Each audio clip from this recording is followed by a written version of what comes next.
bonjour, merci d'être venu si nombreux m'écouter. J'espère qu'il en restera quelque chose. Alors voilà, mes parents ont décidé d'émigrer en 1930, en grande partie chassés, enfin en Pologne, chassés par l'antisémitisme qui régnait dans ce pays et surtout par la misère qu'il y avait.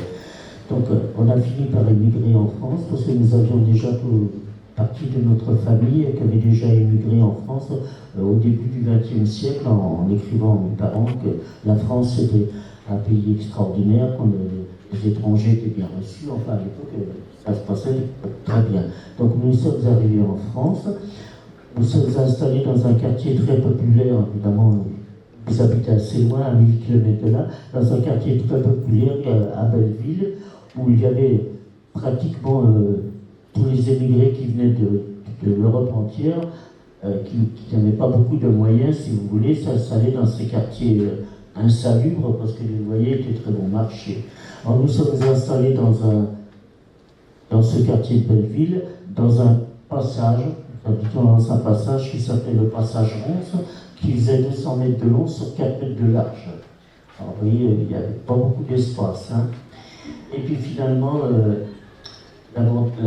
l'avantage que nous avions déjà, parce qu'à l'époque, vous savez, il n'y avait pas d'aide sociale, il n'y avait rien. Quand on arrivait en 1930, il fallait se débrouiller par nos propres moyens. Et toutes les possibilités qu'ont les gens maintenant qui arrivent, ils ont des aides et tout, mais à l'époque, ça n'existait pas. Alors, on avait l'avantage des frères qui étaient quand même plus âgés que moi, qui chacun leur tour arrivaient à trouver des petits boulots pour amener de quoi se nourrir à la maison. Hein. C'était pas évident. Alors finalement, je peux dire que moi, à partir de l'âge de 2 ans, je vivais pratiquement dans la rue, parce que c'était le seul espace qu'on avait pour pouvoir vivre. Mais à l'époque, vous savez, dans ces quartiers-là, tous les enfants de notre âge étaient logés à la même enseigne. Et puis, il y avait quand même une très forte solidarité parmi tous ces émigrants qui arrivaient de pays différents, qui s'entendaient très bien. Il y avait une très forte solidarité entre tous ces gens. On n'a jamais eu de problème ni de religion, ni d'opinion. Enfin, vous voyez, ça, vraiment, on vivait comme dans un village. Tout le monde se connaissait, tout le monde s'entraidait. Vous savez, c'est vraiment très important. Hein. À l'époque, il n'y avait pas le communautarisme comme maintenant. Hein. Chacun ne restait pas dans son coin. Alors finalement, j'ai commencé par faire l'école maternelle, évidemment. Et ensuite, j'ai fait l'école communale.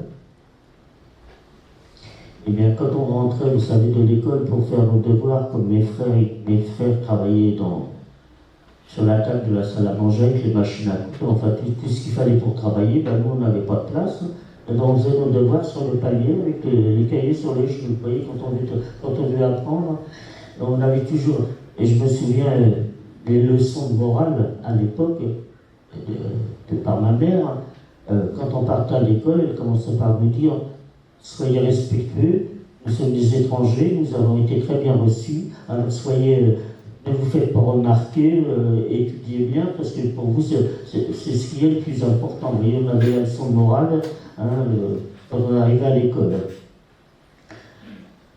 Et puis finalement, j'ai fait cette école communale jusqu'en 1940. Alors entre-temps, évidemment, il y a eu pas mal d'événements. Il y a eu, en 1934, il y a eu, comme on appelle ça, ce qu'on appelait à l'époque les Croix de Feu, les gens d'extrême droite qui avaient fait une grande manifestation, parce qu'à ce moment-là, ils voulaient marcher sur la Chambre des députés, parce qu'ils voulaient changer de république, dissoudre la République. Alors évidemment, il y a eu des grandes manifestations.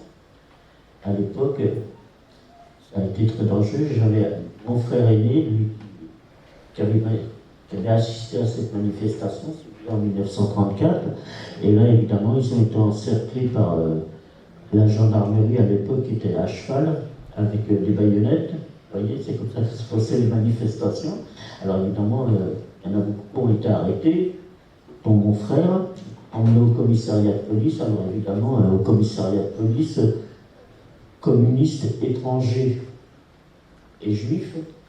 Alors là, ça ne faisait pas de cadeau, hein, ça faisait beaucoup. Donc il a été expulsé. Alors vous voyez, à l'époque, ça se passait vite. Hein. il a été expulsé sur la Belgique. Alors, je suppose, moi à l'époque, en 1936, j'avais 8 ans. Alors, vous savez, ces histoires, on en entend à la maison. Et mon frère devait revenir simplement clandestinement en France. Et quand il y a eu la guerre d'Espagne, il s'est engagé dans les brigades internationales pour aller faire la guerre d'Espagne. Alors là, j'ai pris une nouvelle de mon frère l'année après. Et puis j'ai un autre de mes frères qui, en 1936, a demandé sa naturalisation. Donc il l'a obtenu et il est parti faire son service militaire en 1937. Et à l'époque, le service militaire durait 2 ans. Alors de 37 à 39, évidemment, il a fait son service militaire, et puis là, malheureusement, la guerre s'est déclarée le 2 septembre 1939, il n'a pas été démobilisé. Donc, il était à ce moment-là, il était à la frontière luxembourgeoise dans l'armée.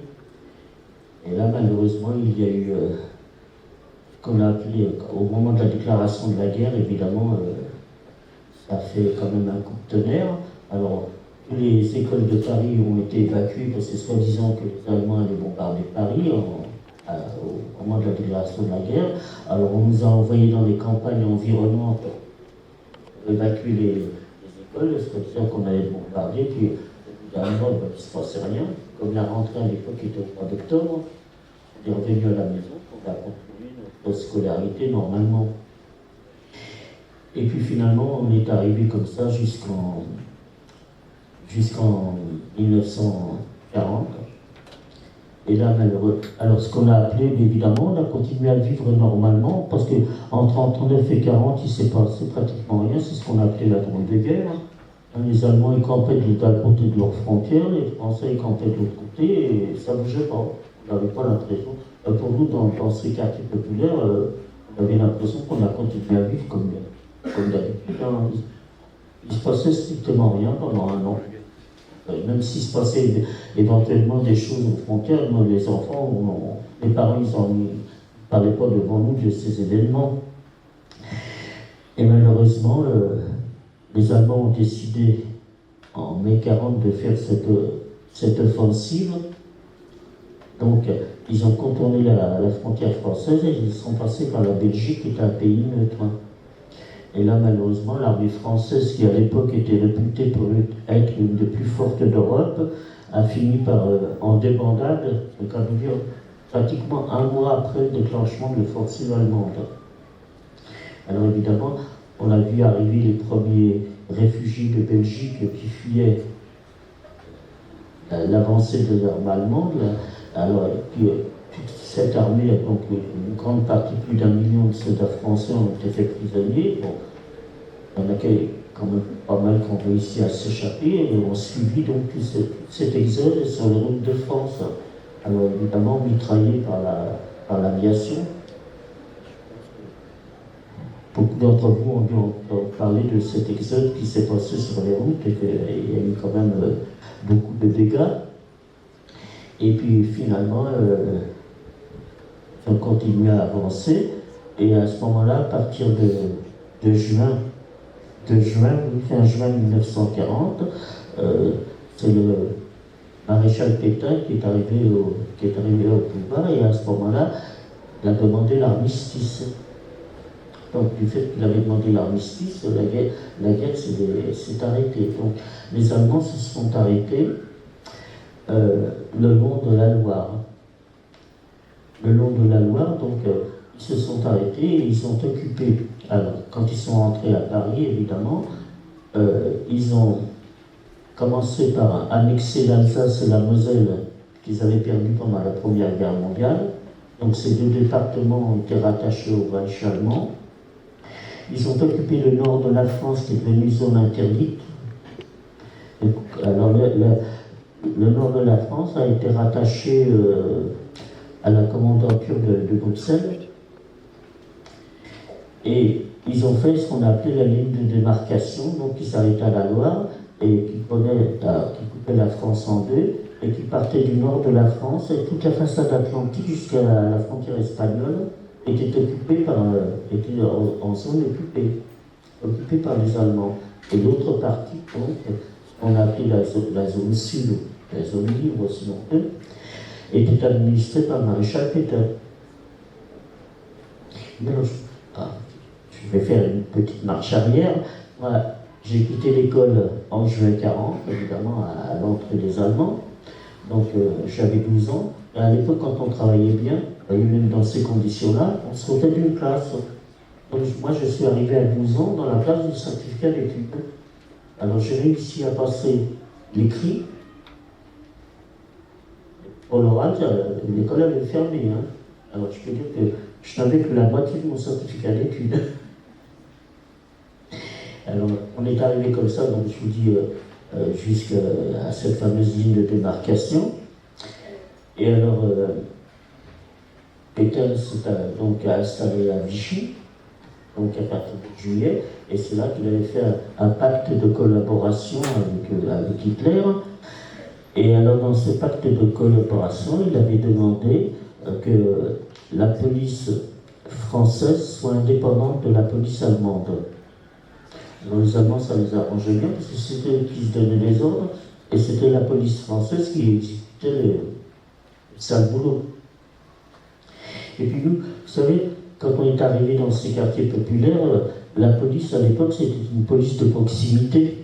Ils vivaient dans les quartiers, vous savez, ils connaissaient tout le monde. Et je me souviens, moi, comme je traînais toujours dans la rue, ma mère me disait, si un jour tu te perds, tu lui adresses à un policier, il te ramènera à la maison. Pour voir la confiance qu'on avait, vous savez, quand on allait à l'école, s'il nous faisait traverser, vous voyez, on peut dire, c'était vraiment, on leur faisait une confiance absolue. Hein. Malheureusement, ça s'est passé différemment. Alors on est arrivé comme ça péniblement, et mon frère, lui qui était militaire, donc, quand il y a eu la débâcle, la ligne de démarcation n'avait pas encore été installée, il est arrivé à Pau, avec une partie de son régiment qui avait échappé pour pouvoir être fait prisonnier. Donc mon frère s'est retrouvé dans la caserne à Pau. Alors évidemment, la vie a commencé à être assez difficile parce que Pétain est arrivé donc fin juin, début juillet au gouvernement, Vichy, et 3 mois après, au mois d'octobre 40, la France qui était quand même complètement démolie, démoralisée par cette occupation, évidemment cette défaite de l'armée française, et bien lui, ce maréchal Pétain, le seul souci qu'il avait, ça a été de s'occuper du problème des Juifs qui habitaient en France. Alors il a commencé par sortir des lois. Alors des lois, le problème là, ça serait appelé le statut des Juifs. Alors le statut des Juifs ne concernait à l'époque que les Juifs d'origine étrangère. Ça ne concernait pas les Juifs français. Alors les Juifs, ça concernait que les Juifs d'origine étrangère. Donc le premier texte de ce statut des Juifs, c'est qu'il fallait aller dans les commissariats pour se faire recenser. Alors évidemment, comme nous, la police française, on leur faisait tellement confiance, tous les gens qui avaient reçu cette information étaient se faire recenser. Alors le recensement, il fallait dire comment on s'appelait, où on habitait, le nombre de personnes qui occupaient l'appartement. Si éventuellement nous avions une bicyclette ou... Là, il fallait la ramener au commissariat parce que ça, c'était des signes extérieurs de richesse. Alors, il y avait donc ça. Et alors, sur les papiers d'identité, à la fin du recensement, ils mettaient un tampon rouge où il y avait marqué juif dessus, sur le papier d'identité. Alors, vous aviez déjà toute une partie de ces arrondissements où il y avait beaucoup d'émigrés qui étaient déjà mis en index. Ensuite, il y avait le couvre-feu. À partir de 20h, nous n'avions pas le droit de sortir. Dans les transports en commun, dans le métro, nous n'avions le droit qu'au dernier compartiment. Nous n'avions pas le droit de monter dans les autres. Dans tout ce qui était public, vous voyez, à l'époque, on n'avait pas de téléphone, bien sûr, il y avait des cabines téléphoniques dans certaines rues. On n'avait pas d'accès au cinéma, pas d'accès au restaurant. En fait, vous voyez, tous les endroits publics étaient interdits. Et dans les transports en commun, comme je vous ai dit, on avait droit au dernier compartiment. Et dans les jardins d'enfants, vous savez, où il y avait quand même des squares, enfin des endroits publics, il y avait déjà des panneaux qui étaient affichés, et il y avait écrit « Interdit aux juifs et aux chiens ». Alors, vous voyez, et puis au point de vue ravitaillement, évidemment, comme les Allemands commençaient déjà à bien se servir, on avait le droit d'aller dans les magasins qu'à partir de 16 heures. Alors les gens qui commençaient à faire la queue le matin pour avoir du ravitaillement, évidemment, nous, quand on est arrivé à 16 heures, il n'y avait plus grand-chose. Alors là, c'est là qu'on a quand même profité de la solidarité de tous nos voisins qui n'étaient pas juifs, qui allaient faire les courses et qui nous prenaient des choses avec nous, puis les commerçants qu'on connaissait nous mettaient des choses de côté pour qu'on puisse. Alors vous voyez, la vie a commencé à être assez difficile. Hein. Là, ça a été notre première survie, là. Et alors, on est arrivé comme ça jusqu'en mai 1941, à vivoter comme on a pu. Et en mai 1941, il est sorti une nouvelle loi, c'est-à-dire que, alors là, c'est ce qu'on a appelé la rafle du billet vert. Alors là, c'était des convocations, c'était pas grave, c'était des convocations qu'on recevait à la maison. Alors, cette convocation concernait que des hommes de 18 à 50 ans. De se présenter sur cette fameuse convocation, il y avait marqué les endroits où ces personnes devaient venir se faire contrôler pour affaires de famille. Alors, cette convocation, j'ai 2 de mes frères qui l'ont reçue. Donc, ils se sont présentés à l'adresse indiquée. Et là, malheureusement, alors là, il y a eu 4000 convocations comme ça qui ont été faites dans différents quartiers. Donc les gens se sont présentés, ils ont été arrêtés immédiatement dans les commissariats et ils avaient ouvert 2 camps d'internement dans le Loiret, un qui s'appelait le camp de Pithiviers et l'autre le camp de Beaune-la-Rolande. Et ces 4000 personnes donc, ont été internées à partir de mai 1941. Alors évidemment, nous, dans notre famille, il n'y avait plus d'adultes. Il restait que mes parents. Ma sœur avait 16 ans. Moi, j'avais 14 ans. J'avais mon petit frère qui avait 11 ans. Alors moi, à partir de mai 40, j'avais arrêté l'école du fait que, vous savez, à l'époque, quand on avait le certificat d'études, on ne continuait pas d'études, alors on allait travailler. Alors c'était comme ça, il n'y avait pas d'autre possibilité. Alors j'ai été travailler dans une petite fabrique de chaussures qui est encore ouverte dans la rue de Belleville. Puis j'ai ramené ma paye à la fin de la semaine. J'ai commencé à nourrir ma famille. Et puis les commerçants, les gens du quartier nous donnaient toujours des petits boulots à faire pour nous donner un peu d'argent, vous voyez, pour continuer à vivre comme on a pu. Et puis là, arrivé en juin 1942, là il est sorti une nouvelle loi qu'il fallait retourner de nouveau dans les commissariats pour acheter ce qu'on appelait l'étoile jaune. Alors, vous avez déjà vu l'étoile de David là. Alors c'était un morceau de tissu jaune avec l'étoile de David noire et à l'intérieur il y avait marqué juif. Il fallait coudre ça sur nos vêtements. Et ceci pour les enfants à partir de 6 ans. Alors c'était obligatoire. Vous savez, quand on sortait dans la rue, on était vite repérés. Entre-temps, à l'époque, ils avaient ouvert une exposition du côté de l'opéra c'était une exposition qui s'appelait Le Juif et la France. Alors c'était une exposition de caricatures. Alors là, c'est pour la population française. Alors les gens faisaient la queue pour visiter cette exposition. Et là, c'était pour la population française qu'elle puisse reconnaître les Juifs au faciès. Alors évidemment, il faut croire que je ne correspondais pas à l'époque au faciès. Comme ça, les gens dans la rue, alors évidemment, il y a eu la France évidemment qui était coupée en plusieurs morceaux, mais la France aussi, il y avait ceux qui aidaient et puis ceux qui dénonçaient. Alors finalement, ça a été assez pénible. Et alors à partir de juin 1942, c'est là qu'ils ont commencé les premières déportations. Alors les premières déportations, ça a été les hommes qui étaient internés dans les camps de Pithiviers de Beaune-la-Rolande. Alors là, ça a été les premiers convois, enfin j'ai eu les premiers convois, Il y en a eu d'autres, mais là, c'est pas si silence, parce que je ne sais pas si vous avez entendu parler de M. Zemmour, Éric Zemmour, qui avait décrété que Pétain avait sauvé les Juifs français.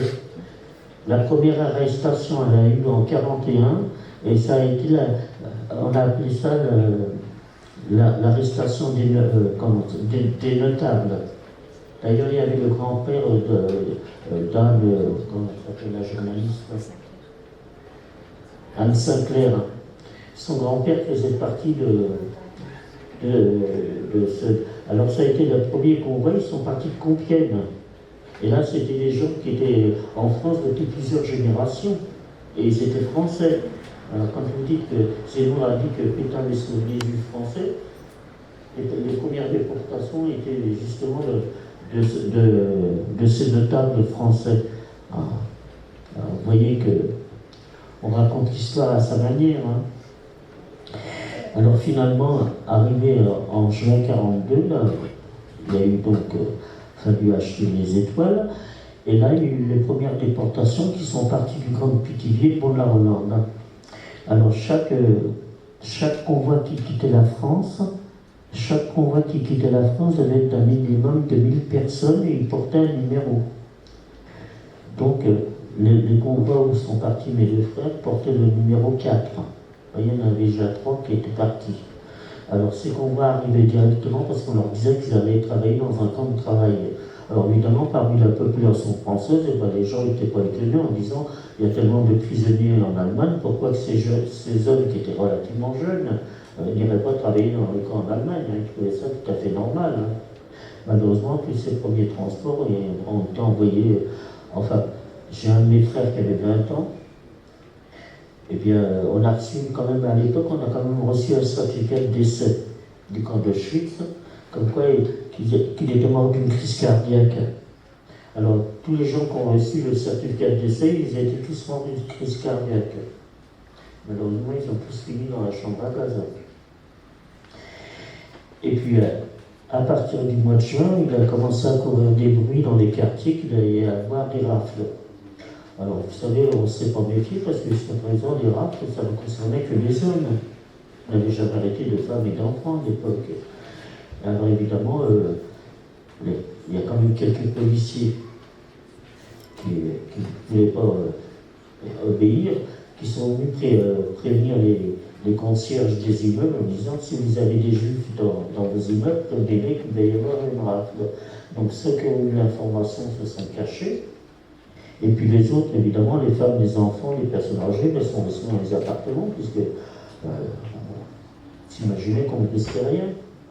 Et là, c'est ce qu'on a appelé la rafle du Veldiv, donc qui a eu lieu le 16 juillet 1942. Alors au matin, de très bonne heure le matin, on a entendu, hein, parce qu'on ne voyait pas grand-chose.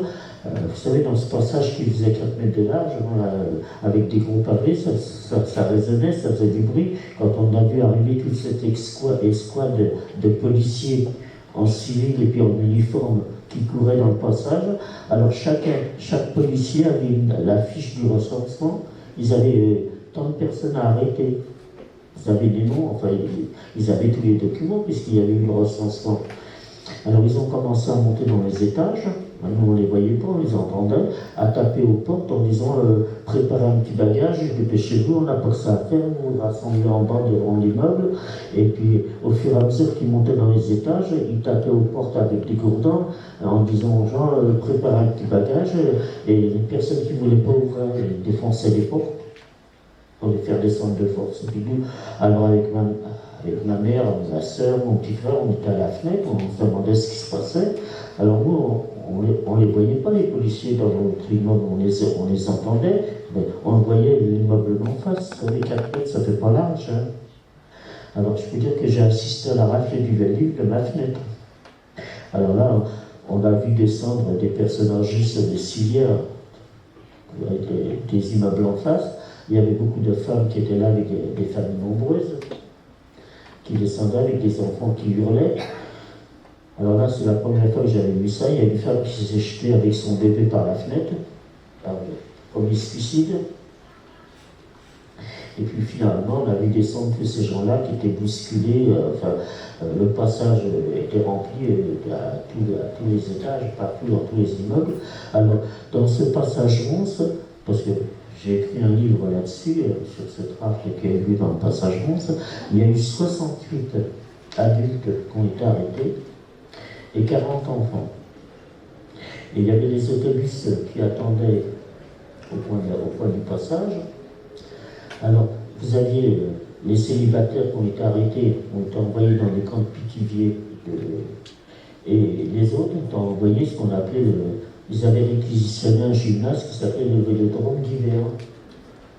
Et là, tous ces gens ont été parqués, et la rafle a eu lieu dans beaucoup de quartiers populaires, là où il y avait une forte population d'émigrés. Et donc, tous ces gens ont été envoyés au Vélodrome d'hiver, où ils avaient réquisitionné ce gymnase. Alors, je sais pas, vous avez, quelques-uns parmi vous ont vu ce film, parce qu'il passe assez régulièrement à la télévision. Alors, ces gens ont été parqués là. Alors, il y avait une verrière, vous savez, il faisait très chaud. Alors, vous aviez des femmes, des enfants, des vieillards, alors assis sur les gradins, et qui étaient gardés par toutes les ouvertures étaient gardées par la gendarmerie, par les gendarmes. Et là, je crois que tous ces gens-là sont restés 3-4 jours comme ça, sans manger, rien. Et puis finalement, il y a des pompiers qui sont arrivés. Et puis quand ils ont vu l'état, parce que vous aviez des gens qui se jetaient qui se suicidaient, qui se jetaient des gradins, vous savez, il était où le Vélodrome d'hiver?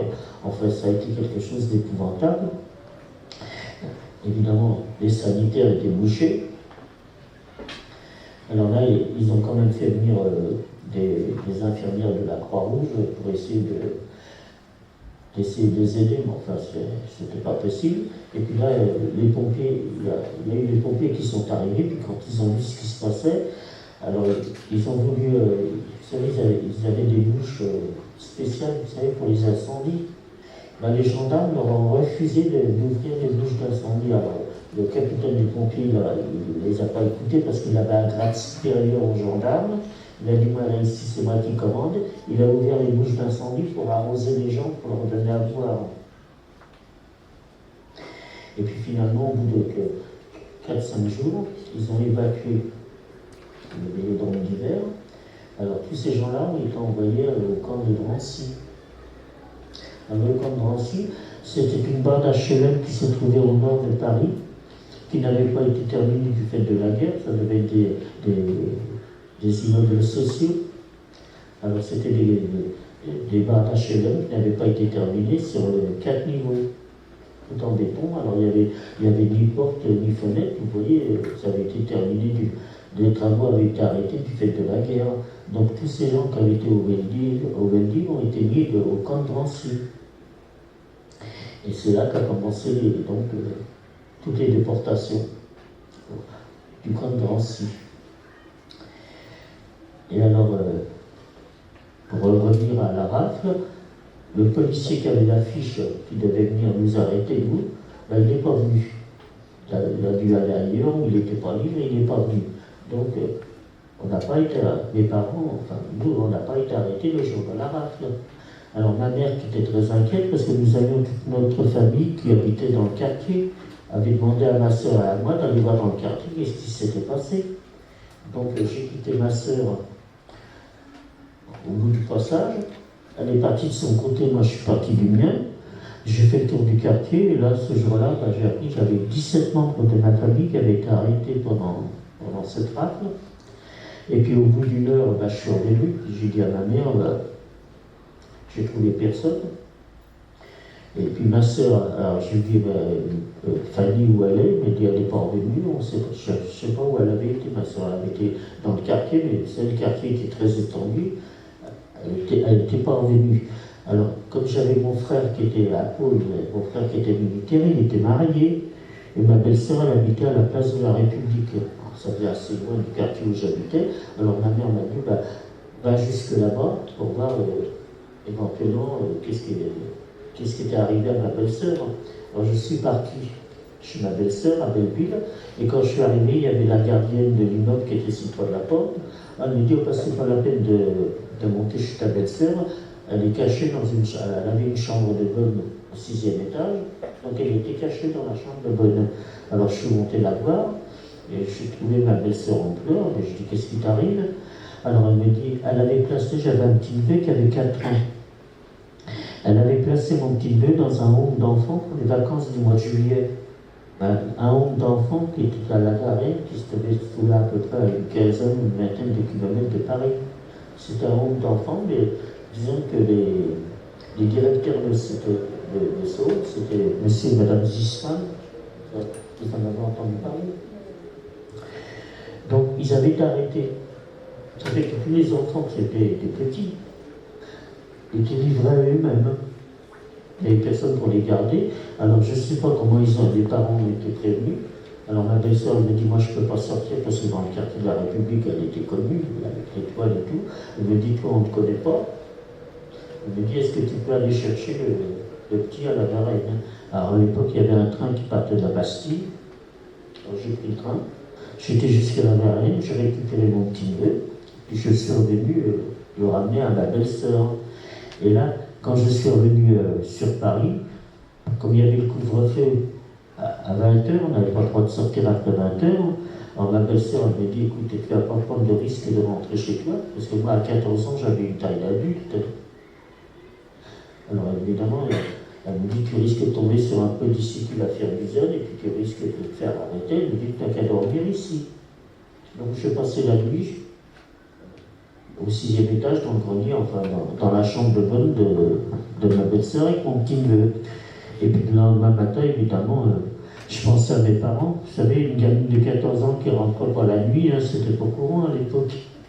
Et puis quand je suis arrivé, je suis monté à l'appartement. Puis là, malheureusement, le policier était revenu. Il avait donc arrêté mes parents et mon petit frère de 11 ans. Et alors, ils ont été arrêtés donc le 17 juillet. Alors eux, ils n'ont pas été envoyés au Veldiv, puisque le Veldiv, ça a eu lieu le 16. Ils ont été envoyés directement à Drancy. Donc ils sont arrivés à Drancy le 17 juillet 42 et ils ont été déportés le 19 août 42. Alors directement, évidemment, personne âgée avec un enfant, directement dans tous les transports comme ça, arrivaient directement dans la chambre à gaz. Hein. Il n'y avait pratiquement pas de survivants. Et quand ils arrêtaient les gens, ils mettaient des scellés sur l'appartement. Alors évidemment, les scellés, on ne pouvait plus rentrer. Alors j'ai encore fait le tour du quartier pour voir si je retrouvais ma sœur, enfin voir si quelqu'un pouvait m'héberger. Puis en désespoir de cause, je suis retourné chez ma belle-sœur en disant, elle va pouvoir, je vais rester avec elle. Alors je suis retourné à la République, et puis là la gardienne m'a dit, c'est pas la peine, ta belle-sœur n'est plus là avec les petits. Je dis, qu'est-ce qui lui est arrivé? Alors mon frère qui était à Pau, il avait réussi à trouver un passeur. Parce que ça existait déjà à l'époque, hein, dans des circonstances comme ça, les passeurs, hein, il y en avait beaucoup. Alors mon frère avait réussi, mais elle, ma belle-sœur et mon petit-neveu, ils étaient français. Et à l'époque, il n'y avait pas encore de loi pour arrêter les juifs français.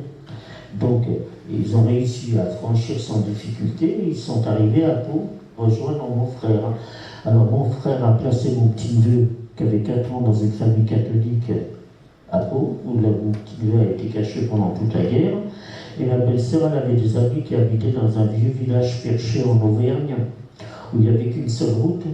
Il y avait peut-être une centaine d'habitants, et quand il fallait monter au village, il fallait téléphoner pour pas que les voitures s'engagent, parce qu'il n'y avait pas de passage pour 2 voitures. Donc elle est restée cachée là pendant toute la guerre, donc ils ont survécu cachés pendant toute la guerre. Alors évidemment, quand je me suis retrouvé devant la gardienne, et puis elle m'a dit, t'inquiète pas, ta belle-sœur est en sécurité.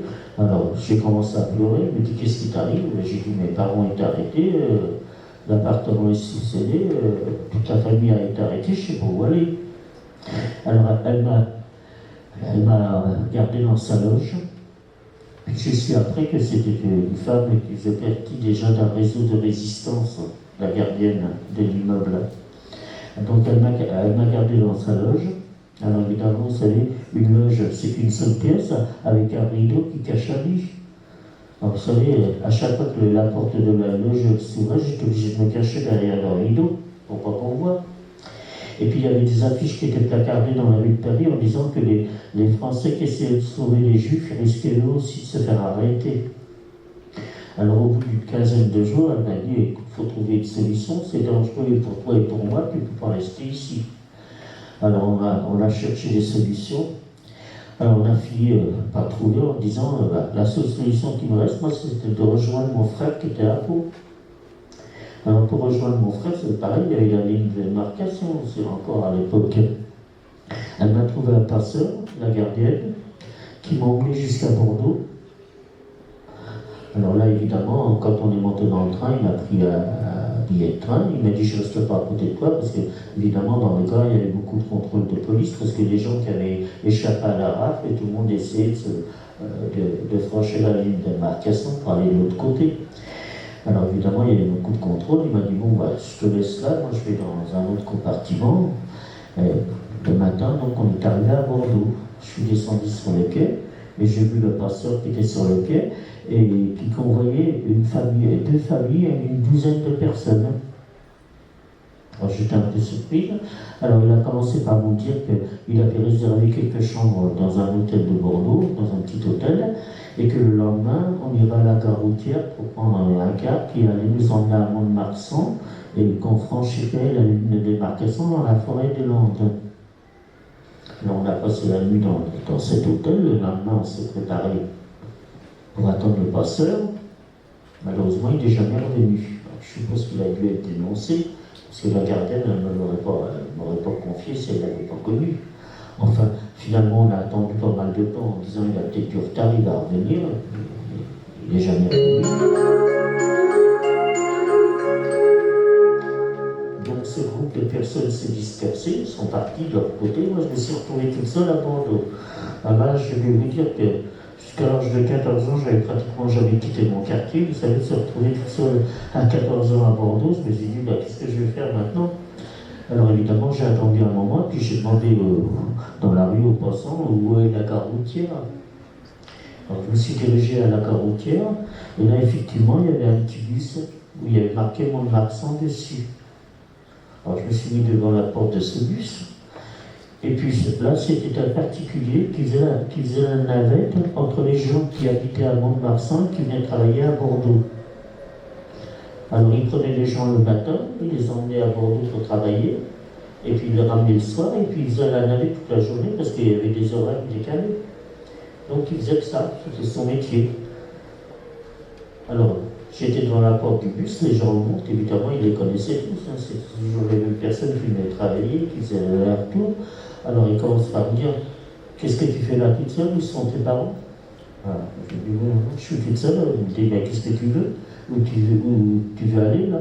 Je dis, alors évidemment, j'ai commencé à raconter mon histoire, mais lui, il la connaissait parce que tous les juifs qui avaient échappé à la rafle essayaient de passer à un endroit de la ligne de démarcation. Donc, ils étaient arrêtés à Mont-de-Marsan par la gendarmerie de Pétain. Alors, tous les étrangers étaient bloqués sur place et puis ils les renvoyaient vers les Allemands. Alors il m'a dit, c'est pas la peine de rentrer dans la ville, parce que là, vous savez que par rapport aux gens du pays, on se faisait remarquer. Hein. Alors finalement, il m'a dit, t'inquiète pas, moi j'habite à Mont-de-Marsan, je connais tout le monde, je vais certainement te trouver quelqu'un qui va t'aider à franchir la ligne de démarcation. Alors, il m'a emmené voir plusieurs amis à lui en disant, bah, non, on ne peut pas passer en ce moment, parce que les gens qui travaillaient dans la forêt, parce que tous ces gens travaillaient dans la forêt des Landes, ils avaient des passeports spéciaux pour aller travailler. Et là, pendant cette période du mois de juillet où il y a eu une crise rare, les Allemands leur avaient retiré leur permission, donc ils ne pouvaient plus passer. Alors ils disaient non, en ce moment on ne peut pas passer, on n'a pas de papier, c'était pas en jeu, la ligne est doublement gardée. Enfin finalement, on a fait plusieurs personnes comme ça qu'il a été trouvé, puis personne ne voulait franchir la ligne à cette période-là, c'était trop dangereux. Alors il y a un jeune homme qui est arrivé en disant, écoutez, moi j'ai l'habitude, je travaille dans la forêt, je connais tous les passages, si vous voulez je vais vous emmener, je vais vous expliquer comment il faut faire, mais moi je ne passe pas. Alors je suis parti avec lui, on est descendu dans un fossé, et puis il a commencé à m'expliquer comment il fallait faire. Alors, il y avait une très grande étendue, à peu près de 500 mètres, on apercevait la forêt au loin. Alors il m'a dit là, que j'allais trouver une ligne de chemin de fer désaffectée, mais elle existe toujours, ils ont fait un mémorial justement à cet endroit-là, pas pour moi, pour tous les gens qui se sont fait arrêter. Alors, il m'a dit que quand j'arriverai, là, je trouverai donc cette ligne de chemin de fer désaffectée que je devais suivre jusqu'au bout. Et ensuite, il m'a donné des points de repère. À tel endroit, j'avais trouvé un point de repère qu'il fallait que je prenne un sentier à droite.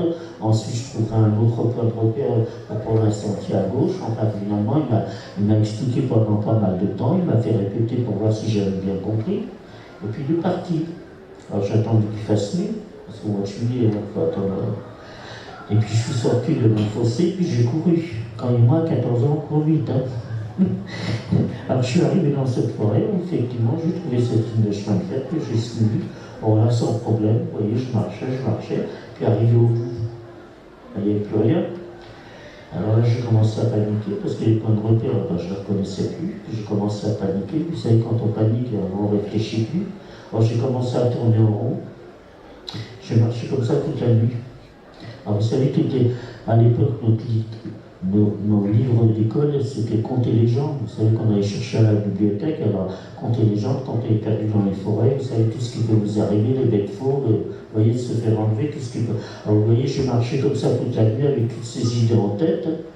Et puis au petit matin, vers 6h du matin, enfin 5h30, 6h du matin, il commençait à faire jour, j'ai aperçu une ferme au loin, enfin un bâtiment. Alors, je me suis dirigé vers ce bâtiment. Là, il y a un chien qui a aboyé. Alors, il y a un paysan qui est sorti, c'était une ferme. Alors, il dit, mais qu'est-ce que tu fais là, toute seule en pleine forêt? Je me suis perdu, je ne sais pas où je suis. Alors, il me dit, t'essayais de passer la ligne de démarcation? J'ai dit oui. Alors, je dis, je suis où? J'étais arrivé à Grenade sur la Douvre.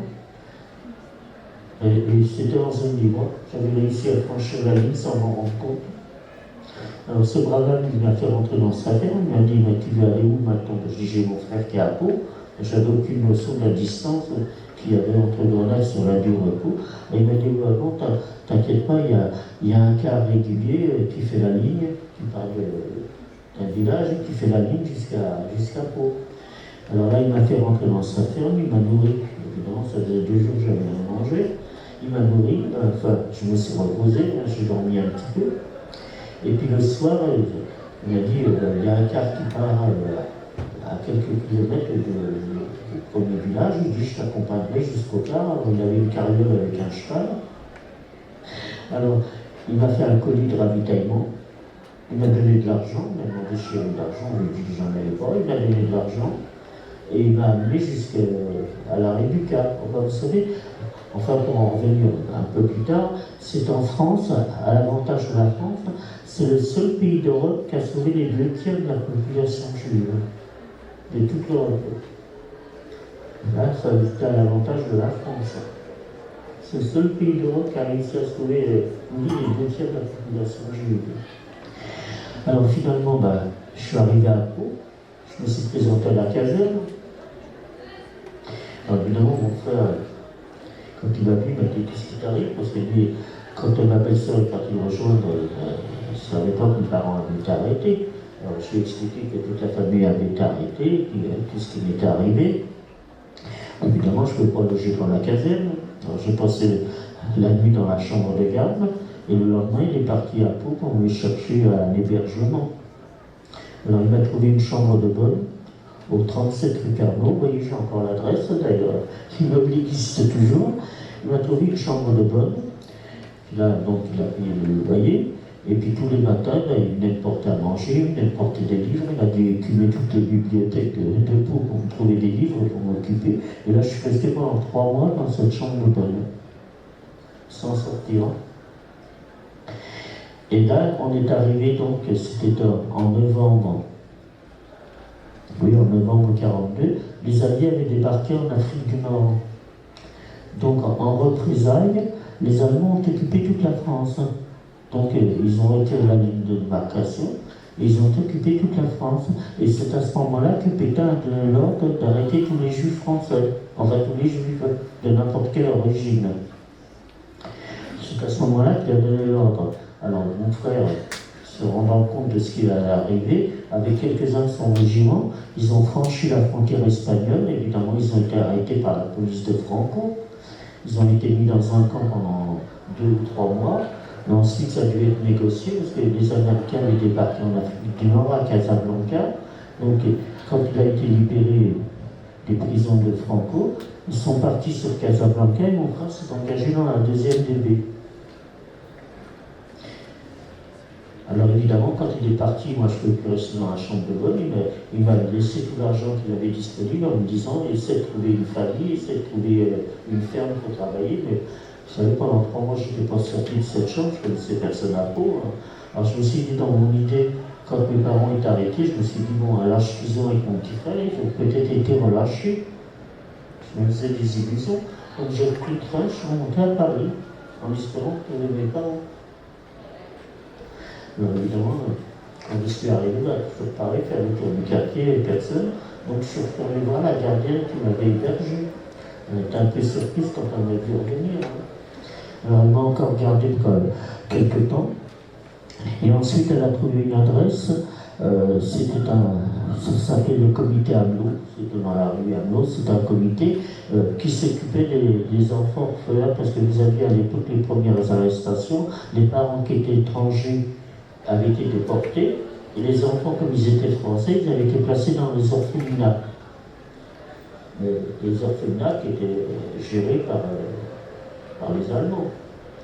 Alors, elle a trouvé la place de cet orphelinat, donc c'était dans le 5e arrondissement, c'était rue Vauclin, c'était une ancienne école rabbinique qu'ils avaient réquisitionnée pour mettre les enfants dans cet orphelinat. L'orphelinat a été géré par une association qui s'appelle l'UGIF.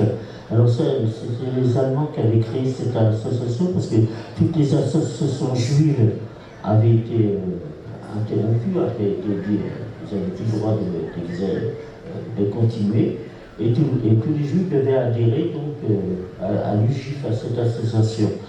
Donc c'était géré par des juifs, mais sous contrôle allemand. Alors, le directeur il m'a bien reçu, il m'a dit oui, dans la journée il n'y a pas de problème, parce que tous les enfants qui étaient placés là, ils étaient fichés, hein, puisqu'ils avaient été placés par la préfecture. Alors il m'a dit dans la journée tu peux rester là, il n'y a pas de problème. Mais il dit la nuit, il y avait des contrôles, ils venaient faire des contrôles dans l'orphelinat, parce qu'il y avait quand même, à ce moment-là, il y avait quand même une partie de la population française qui s'était rendu compte qu'il y avait des raflés dans les orphelinats, que quand ils avaient besoin de faire des transports, ils avaient besoin de compléter. Alors vous aviez beaucoup de gens qui clandestinement sortaient les enfants pour les cacher. Alors évidemment, tous les soirs, il fallait aller dormir dans les caves, dans les couloirs, pour pas être dans les dortoirs. Alors au bout d'un moment, je suis resté peut-être 3 mois dans cet orphelinat. Ensuite, ils m'ont renvoyé dans un autre orphelinat, dans le 18e arrondissement. Et là, c'était un refuge qui avait été créé en Russie en 1900. C'était un refuge pour les réfugiés qui venaient en France, qui n'avaient pas de famille, pour les adultes. Alors évidemment, j'ai été envoyé là-bas. Et puis, il y avait quand même pas mal. C'était clandestin, là, ce refuge. Et alors le directeur, comme vous savez, je me débrouillais pas mal, m'a envoyé faire des courses dans Paris. Alors évidemment, quand on faisait des courses dans Paris, on avait des toiles, on cachait avec une écharpe ou un gilet pour cacher les toiles. Et là, il m'avait envoyé chercher un colis du côté de l'hôtel de ville à Paris.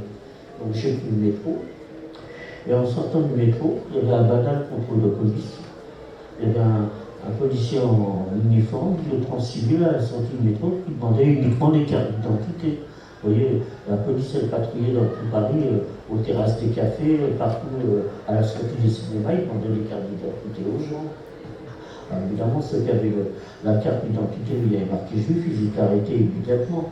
Alors là, c'était un banal contrôle de police. Alors les gens sortaient un par un du métro. Et quand moi je suis arrivé à la sortie du métro, il y a un policier qui me demande mes papiers d'identité. Là, je venais d'avoir 15 ans. Bon, ben, je lui dis, je n'ai pas de papier d'identité à 15 ans. À l'époque, c'était pas obligatoire. Alors il a commencé par me demander comment je m'appelais. Alors j'ai pas voulu lui dire mon nom parce que j'avais un nom à consonance étrangère. Puis après il m'a demandé où j'habitais. Évidemment je n'allais pas lui dire où j'habitais. Après j'ai fait comme si je ne comprenais pas. Alors ce qui était en civil, il a commencé à me secouer. Il m'a dit, puisque tu ne veux pas répondre, on va t'emmener au commissariat qui était juste en face, derrière l'hôtel de ville, d'ailleurs, qui existait toujours, dans le même endroit. Et puis là au bout d'un moment, en étant copieusement secoué, j'ai fini par donner mon nom. Alors évidemment, comme ils avaient les fiches de recensement, je devais être arrêté avec mes parents. Donc ils m'ont gardé au commissariat et le soir, il y a un cadre de police qui est arrivé, qui a fait le tour de tous les commissariats du coin là, pour ramasser les gens qui avaient été arrêtés. Je me suis retrouvé donc à Drancy. Alors là c'était le 25 août 1943. Alors là, je suis resté donc à Drancy. Alors évidemment, le premier toit. Alors vous savez, dans le cadre de police, tous les gens qu'ils avaient ramassés dans différents commissariats, tous les gens se lamentaient, qu'est-ce qu'on va devenir, qu'est-ce qu'ils vont faire de nous et tout. Et puis pour moi, j'ai eu une réaction tout à fait inverse. Je me suis dit, ça y est, j'ai fini de traîner la galère, je vais retrouver mes parents. Vous savez, je me suis vraiment fait des illusions jusqu'au bout. Évidemment, quand je suis arrivé à Drancy, ça a été le premier traumatisme, hein, parce que le camp de Drancy était gardé par la gendarmerie française. Alors là, il y avait la barrière de fouille à l'entrée. Alors il a fallu se déshabiller entièrement pour se faire fouiller par les gendarmes. Ça va, à l'époque, à 15 ans, on n'avait pas l'habitude de se déshabiller devant des hommes. Hein. Alors là, ça a été la première expérience. Ensuite, on a été envoyé dans des dortoirs. C'était des bâtiments de 4 étages. Et là, il y avait des femmes qui étaient là avec leurs enfants. Et c'était des femmes de prisonniers de guerre qui avaient été arrêtées avec leurs enfants. Mais elles étaient encore protégées par la Société des Nations. Ils n'avaient pas le droit de les déporter. Donc elles étaient là depuis des mois avec leurs enfants. Donc elles nous ont pris en charge. Et moi, je suis arrivé le 25 août et j'ai tout de suite été désigné pour faire partie du prochain transport qui devait partir, soi-disant, dans le camp de travail. Donc ce transport devait partir le 2 septembre 1943. Vous voyez, je suis resté une semaine à Drancy, je ne suis pas resté longtemps. Alors là, évidemment, on était un peu surpris parce que dans le camp à Drancy, on ne parlait que de camp de travail. Alors on était un peu surpris en disant, il y a les 3/4 des gens, c'est des femmes, des enfants, des personnes âgées, qu'est-ce qu'ils vont aller faire dans un camp de travail en Allemagne?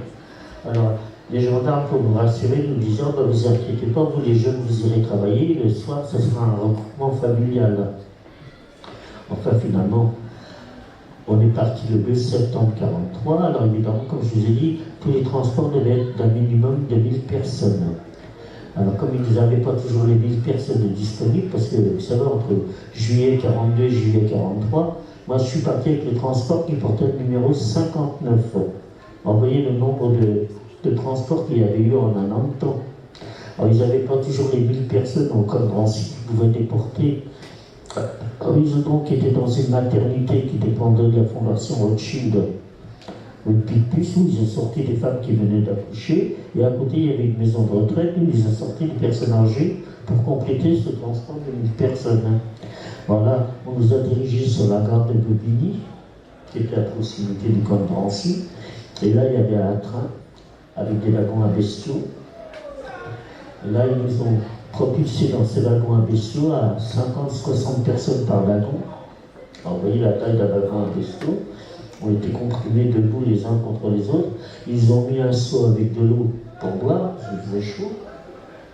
Et ils nous ont mis un tonneau pour les besoins hygiéniques. Et ils ont fermé les portes. Et le train est parti. Alors, vous dire, on a voyagé 3 jours comme ça dans les conditions. Alors le premier jour, évidemment, ces femmes qui avaient les bébés qui hurlaient, vous avez les personnes âgées, des personnes très âgées qui ne pouvaient pas rester debout, qui s'écroulaient par terre. Alors on était obligé de se serrer davantage pour qu'ils puissent s'asseoir. Il y avait des enfants quand même que on un peu plus jeune, il y avait des hommes avec lui qui les mettaient sur les épaules parce qu'il y avait un petite lucarne grillagée là, pour les faire respirer. Enfin, vous voyez, c'est difficile de vous expliquer dans quelles conditions on a voyagé. Alors ça, c'était la première nuit. La deuxième nuit, ce fameux tonneau, il y avait une dame qui avait une couverture, qui avait étendu la couverture pour qu'on ait un peu d'intimité. Et puis dans la deuxième nuit, avec les soubresauts du train et puis toutes les personnes qui avaient des besoins, le tonneau s'est renversé. On a fini comme ça, on est arrivé le troisième jour.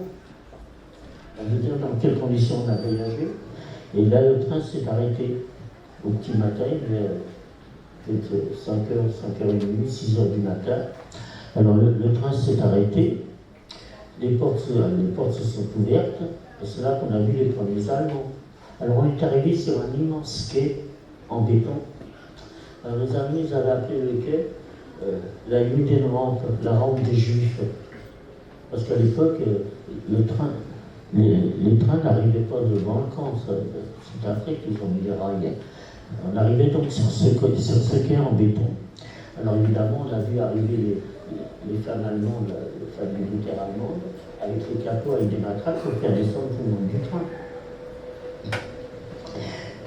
Alors, vous savez, dans un wagon à bestiaux, il n'y a pas de marchepied. Alors vous savez, quand vous avez des femmes qui arrivent avec des matraques qui vous font descendre, alors vous savez, ça a été une pagaille complète parce que les gens sautaient du train, mais il y en avait qui tombaient. Alors, vous savez, les Allemands étaient bien organisés pour mettre tout le monde en rang, pour aligner tout le monde sur les quais. Enfin, je ne sais pas si vous avez vu des documentaires de l'arrivée des trains sur les quais, sur ces quais. Vous en avez vu parmi tous ces hommes? Je crois pas. Alors, évidemment, on a été, donc, tout le monde a été aligné. Et puis, on a vu arriver, alors les bagages, évidemment, les bagages étaient restés dans les wagons. Et puis, il y avait beaucoup de femmes qui avaient un petit bagage à main.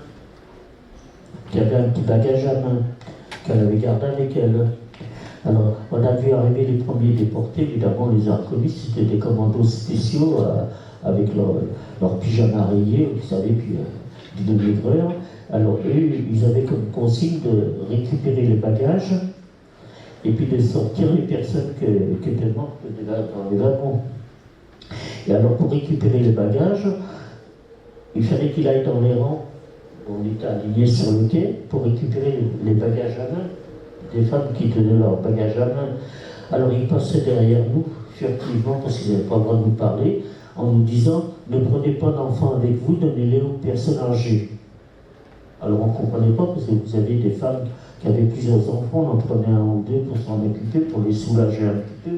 Ils n'arrêtaient pas de nous dire « Prenez pas d'enfants avec vous, donnez-les aux personnes âgées. » Finalement, eux, ils sont partis, ils ont récupéré tous les bagages.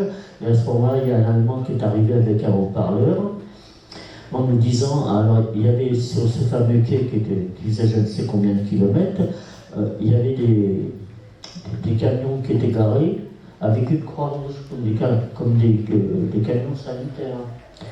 Alors l'Allemand qui avait le haut-parleur en disant les femmes, les enfants, les personnes qui sont fatiguées, le camp étant à quelques kilomètres, ils peuvent monter dans les camions, comme ça leur faciliterait l'arrivée au camp. Alors vous avez pratiquement 650 personnes qui se sont précipitées sur les camions. C'était normal, on leur avait dit que ça faciliterait leur arrivée. Et puis nous, on était à peu près un groupe de 200 femmes, on a été encadrés par les capots en nous disant vous restez ici, vous ne bougez pas. Et du côté des hommes, ils ont fait la même chose. Il y avait un petit groupe de 230 hommes qu'ils avaient mis aussi de côté en disant vous ne bougez pas.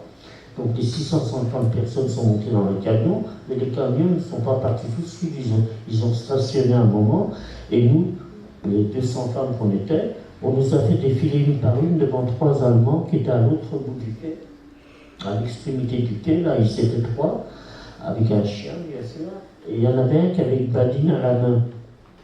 Et ils nous ont fait défiler une par une devant lui, devant cet Allemand qui avait sa badine. Alors il nous regardait des pieds à la tête, puis avec la badine, il faisait un signe, tout à droite, tout à gauche. Il a fait 2 files. Alors on a été sélectionnés, ça a été la première sélection. On a été sélectionnés à 106 femmes. Ils se sont arrêtés au chiffre 106 et les autres qui étaient là ont été renvoyés vers les camions. Et du côté des hommes, les 230 hommes qu'il y avait là, alors eux, ils ont été envoyés directement à Varsovie, parce qu'il y a eu la révolte du ghetto de Varsovie, et là, ils les avaient envoyés là-bas pour nettoyer le ghetto. Donc le groupe d'hommes est parti là-bas. Alors on ne sait pas s'il y a eu des survivants, évidemment, comme le camp des femmes et le camp des hommes n'étaient pas au même endroit, on n'a jamais eu de leurs nouvelles, on ne sait pas ce qu'ils sont devenus. Alors nous, à ce moment-là, on est parti à pied, les camions, une fois qu'on était tous pleins sont partis. Nous, on est parti à pied jusqu'au camp, qui se trouvait à peu près à 2 km. Alors on est arrivé à l'entrée du camp de Birkenau. Alors, vous voyez la photo qu'on voit là maintenant avec des rails devant, mais à l'époque il n'y avait pas de rails. On arrivait devant, les portes se sont ouvertes du camp, et puis là on a vu une fumée épaisse, enfin on a surtout vu une fumée épaisse qui se sentait mauvais. Et puis, alors là au camp, j'avais fait la connaissance d'une jeune femme, Marie, qui avait 6 ans plus que moi.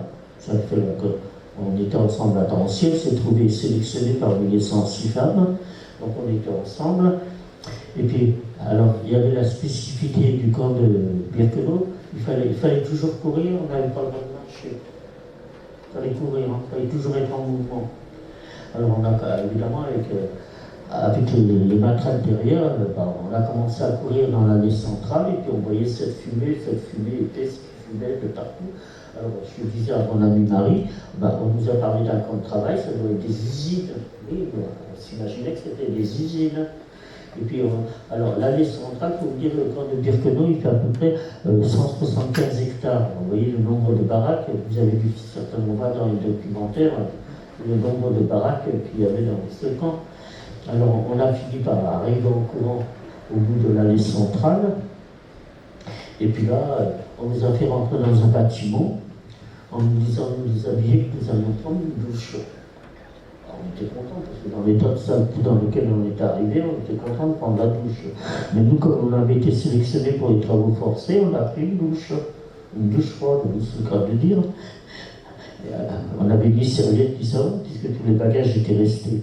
Alors, une fois qu'on a eu la douche, on nous a remis dans un autre bâtiment où il y avait des grandes tablées, là, comme ici, là, vous voyez, où il y avait des hommes qui étaient assis derrière, c'était des portiers politiques, des Polonais, des Ukrainiens, enfin, il y avait toute une nationalité. Alors, la première chose qu'ils ont fait, ils ont commencé par nous raser entièrement et nous tatouer un numéro sur le bras, en nous disant que maintenant, on n'avait plus d'identité et que de l'instant où on était interpellé dans le camp, il fallait qu'on donne notre numéro en allemand. Alors évidemment, quand on a été tatoué, d'ailleurs avec les cheveux rasés, on se reconnaissait même pas, ça fait un drôle d'effet de se retrouver à 106 femmes comme ça, on ne reconnaissait plus personne. Et alors, une fois que tout ça a été terminé, on leur a demandé à ces hommes qui étaient là, mais les personnes qui sont montées dans les camions, à quel moment on va les retrouver? Alors ils nous ont dit, vous regardez par la fenêtre, la fumée que vous voyez, alors vous avez vu, d'accord, on voit la fumée, alors les gens qui étaient dans les camions arrivaient directement avec les camions devant des bâtiments qui étaient aussi des douches. Mais ce n'étaient pas les mêmes que celles où on avait été. Là, c'était des chambres à gaz. Alors, eux, les Allemands, ils avaient surtout peur de la panique. Vous savez, quand vous voyez des centaines de personnes qui descendent avec des femmes, des enfants, des vieillards, ça fait un peu la panique. Alors, pour ne pas les paniquer, quand ils étaient rentrés dans ce bâtiment, qui était carré tout en blanc, il y avait des porte-manteaux qui étaient accrochés avec des numéros. Alors, ils disaient aux gens, prenez un porte-manteau, retenez le numéro, comme ça en sortant de la douche, vous récupérez vos vêtements. Alors les gens attendaient calmement, ils rentraient dans ce fameux bâtiment des douches, voilà, c'était les chambres à gaz. Alors les 650 personnes rentraient dans cette chambre à gaz, les Allemands montaient sur les trains, sur le toit, il y avait une ouverture grillagée, alors ils avaient des masques à gaz, bien sûr, et ils envoyaient ce fameux gaz, le cyclone B. Alors là, il nous expliquait tout ça, comment fonctionnait tout ça. Alors avec Marie-Gisèle, il nous raconte ça pour nous faire peur. Ah, c'est pas possible, hein. Comment vous pouvez croire 650 personnes comme ça en l'espace d'à peine 2 heures. Et alors, il y avait des commandos spéciaux là qu'on appelait les Anders commandos. Une fois que les gens étaient gazés, eux rentraient dans. Alors ils faisaient, évidemment, ils attendaient d'évacuer un peu le gaz, et ils rentraient, ils récupéraient les corps et ils les emmenaient au crématoire. Alors, c'est pareil, pendant la guerre ou avant la guerre, le mot crématoire, on ne savait pas ce que c'était, je ne savais pas si ça existait. Alors on leur dit, mais c'est quoi un crématoire? Alors ils ont dit, ouais, c'est comme un four à pain. Alors ils ont commencé par nous dire, oh, vous ne faites pas d'illusions, vous êtes arrivés ici pour travailler, tant que vous pourrez travailler ici, il n'y a aucune solution d'évasion, vous êtes rentré par la porte et vous n'en sortez que par la cheminée, le jour où vous ne pourrez pas travailler, ben, vous finirez comme les autres. Il n'y a aucune possibilité. L'espérance de vie est de quelques jours, quelques semaines, quelques mois, selon le travail que vous aurez à effectuer. Vous voyez, ils nous ont expliqué comment fonctionne. Ah là, 2 heures après, 2-3 heures après, on savait comment fonctionnait le camp. Enfin, on n'y croyait toujours pas. Finalement, une fois qu'on a fini à avoir toutes ces explications, ils nous ont dirigés vers une baraque. Alors, c'était des baraques qui contenaient 800 personnes. Alors, c'était des baraques avec des chalis. Vous voyez, les chalis, c'était comme des rangées de chalis qui avaient la taille de cage à lapin, parce qu'on était à 6 à dormir dans ce chalis. Alors, vous voyez, alors, 6 personnes. Alors, il y avait le chalis du bas, c'était une dalle en béton avec une paillasse, et puis les 2 autres étaient en bois avec une paillasse, mais quand ceux qui dormaient en bas, ils avaient la tête qui cognait dans le chalet du haut. Moi, j'étais dans le chalet du milieu. Pareil, on ne pouvait pas se tenir assis, il fallait se tenir courbé parce qu'on cognait dans le chalet du troisième. Alors, ça faisait 18 sur une hauteur. Et là, les chalets étaient alignés les uns à côté des autres sur une baraque qui faisait 800 mètres de long. Alors, vous voyez le nombre de personnes qu'il y avait dans ces baraques. Et le matin, il y avait la chef de bloc, c'était une polonaise, qui venait avec les matraques pour nous faire sortir pour aller à l'appel du matin. Alors il fallait déjà sortir du chalet, faire le tour de la baraque, parce que récupérer les personnes qui étaient mortes pendant la nuit, parce que comme si on était rentré à 800 dans la baraque, il fallait qu'ils retrouvent les 800 personnes. Donc on était obligé de sortir les personnes qui étaient mortes dans la nuit pour les aligner devant les baraques pour être comptabilisées. Alors vous dire, bon, au mois de septembre, ils sont encore beaux. Alors on était debout à l'appel, par rangée de 5, les cadavres le long de la baraque, et puis les Allemands, les femmes allemandes, commençaient la comptabilité. Vous savez, pour comptabiliser des milliers et des milliers de baraques, ça dure du temps. Alors on restait debout comme ça sans bouger, celles qui tombaient, on n'avait pas le droit de les ramasser. Alors là, ça durait pendant des heures, les appels. Et puis, il y en avait qui sortaient plus du chalet parce qu'elles étaient déjà à moitié par la terre. Alors, dès l'instant où elles ne sortaient pas à l'appel, l'après-midi, il y avait la carriole qui arrivait puis qui les emmenait directement au crématoire. Dès l'instant où elles ne pouvaient pas aller à l'appel, c'est qu'elles ne pouvaient pas aller travailler. Alors, évidemment, tout le monde se traînait à l'appel. Alors, une fois que l'appel était terminé, on allait à la cuisine pour chercher le café. Alors là, c'était des grands tonneaux avec des anses qu'on partait à 2. Alors on allait chercher, c'était une eau colorée. On a pris du café. Et là, on avait droit à une tranche de pain et un petit carré de margarine. Et puis là, on était désignés donc pour le travail, pour aller travailler. Alors nous, comme on venait d'arriver, qu'on était relativement en bonne santé, puisqu'on venait d'arriver, alors on a été envoyés dans les travaux, ce qu'on appelait les commandos extérieurs, à l'extérieur du camp, sur un chantier. Alors sur un chantier qui était à 1 kilomètre du camp. Alors là, quand on sortait du camp, évidemment toujours en courant, avec une capote derrière, et là on était quand même encadré par les SS. Dès l'instant où on quittait le camp, on était toujours encadré par les SS. Donc on est arrivé sur le chantier, et là on nous a fourni des brouettes, on nous appelait ça des tragues. C'était des grandes brouettes en bois, avec 2 manches devant et 2 manches derrière. Et là, il fallait mettre des matériaux de construction, c'est-à-dire des planches de bois, différents matériaux de construction qu'il fallait mettre dans la brouette. Donc voilà, on portait ça à 4. Il fallait qu'on fasse les kilomètres pour ramener ça au camp. Parce qu'il faut vous dire qu'à partir de 1983, les Allemands avaient pratiquement occupé toute l'Europe. Donc les convois arrivaient de l'Europe entière. Il fallait agrandir le camp. Donc ce matériel servait à agrandir le camp, qu'ils avaient baptisé Mexico d'ailleurs, parce que chaque camp avait un numéro. Enfin, avait un nom. Alors, on vivait notre travail et on repartait sur le chantier. On faisait ça 12 heures par jour, les allers-retours. Et quand on rentrait le soir au camp, alors là, ça a été vraiment quelque chose de très très pénible, parce que quand on rentrait, évidemment, on traînait des gens qui ne pouvaient plus marcher. Et on avait la sélection toujours du même Allemand à l'entrée du camp, et qui regardait les personnes qu'on traînait qui ne pouvaient plus marcher, donc elles étaient mises de côté. Et il y avait, alors tous les soirs quand on rentrait, on avait encore la sélection pour savoir si on était encore capable de travailler le lendemain. Alors il y avait toujours le même Allemand à l'entrée du camp, là où on arrivait du travail, avec sa badine. Et puis des fois ils ne regardaient même pas, c'était sa badine qui partait de droite et gauche. On ne savait jamais même de quel côté, quel était le bon côté. Et toutes ces femmes qui étaient mises de côté, alors vous savez, celles qui montaient dans le camion, ils ne savaient pas où ils allaient, mais celles qui étaient mises de côté quand on rentrait au travail, ils savaient très bien où elles finiraient. Alors on était obligés, nous, celles qui étaient dans la bonne file, de rester là, en attendant de voir arriver la charrette pour mettre ces femmes dedans, pour les emmener directement au crématoire. Alors, vous pouvez vous imaginer les hurlements, hein, tout ce qu'on pouvait entendre. De ces malheureuses femmes qui allaient directement au crématoire.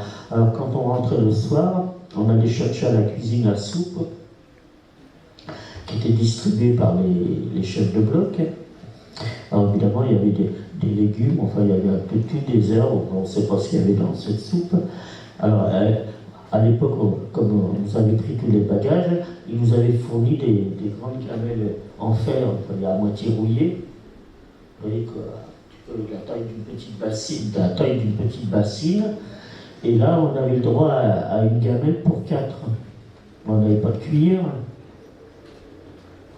Alors on se regardait en disant comment on fait pour manger à 4 dans une gamelle quand on n'a pas de cuillère. Alors on regardait les autres qui étaient là avant nous, comment elles faisaient pour manger. Alors elles se passaient la gamelle pour boire le liquide, puis ensuite pour les quelques légumes qui surnageaient, avec la main.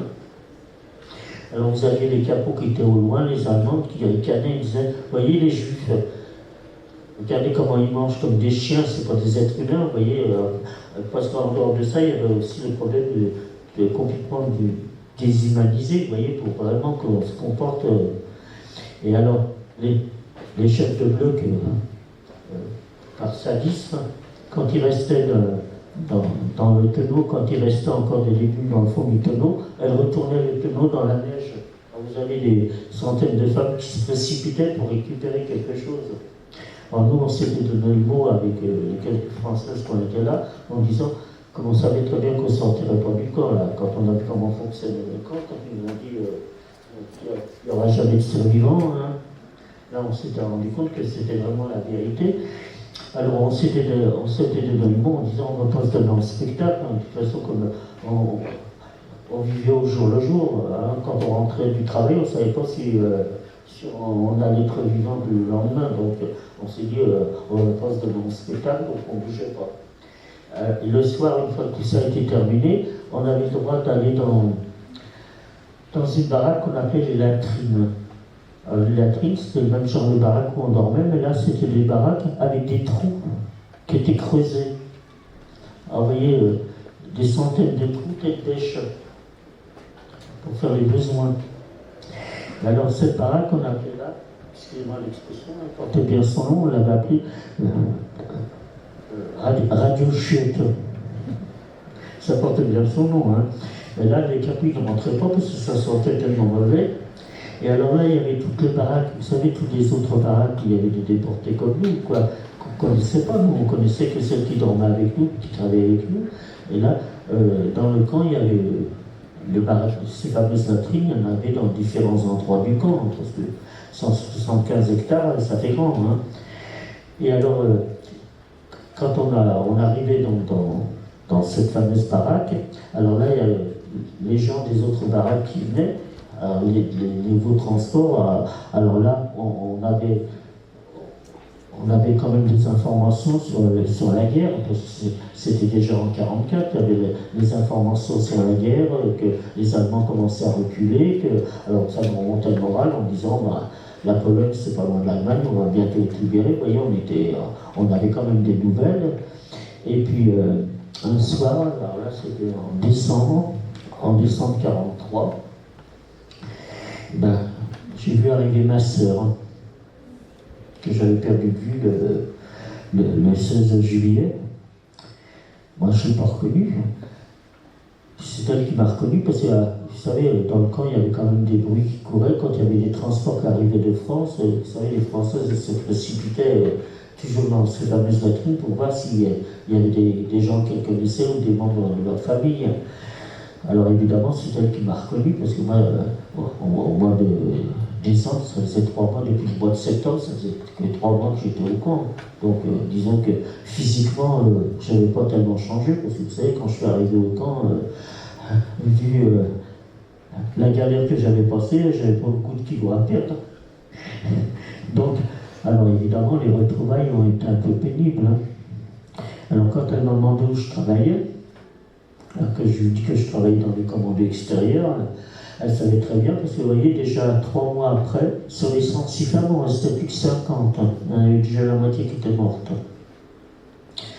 Alors quand je lui ai dit que je travaillais dehors, évidemment, elle savait très bien qu'on ne pouvait pas passer un hiver à travailler à l'extérieur. Elle avait fait la connaissance d'une jeune femme qui avait été déportée de Belgique, malade, qui était interprète dans le camp. Comme elle parlait plusieurs langues, elle travaillait dans les bureaux allemands, c'est elle servait d'interprète. Et c'est elle qui avait les fichiers de tous les commandos. Donc ma sœur a été la trouver en lui disant je suis allé retrouver ma petite sœur, elle travaille dans le commando extérieur avec son amie, enfin on était toutes les deux. Elle a sauvé pas mal de gens, hein, cette femme. Donc elle arrivait à falsifier les fiches, il y a tellement de personnes qui décédaient. Alors en falsifiant les fiches, elle a réussi à nous faire sortir, Marie et moi, de ce commando pour nous faire travailler à l'intérieur du camp. Dans une baraque qu'on appelait la Bébéra, c'est une baraque où on faisait du tissage.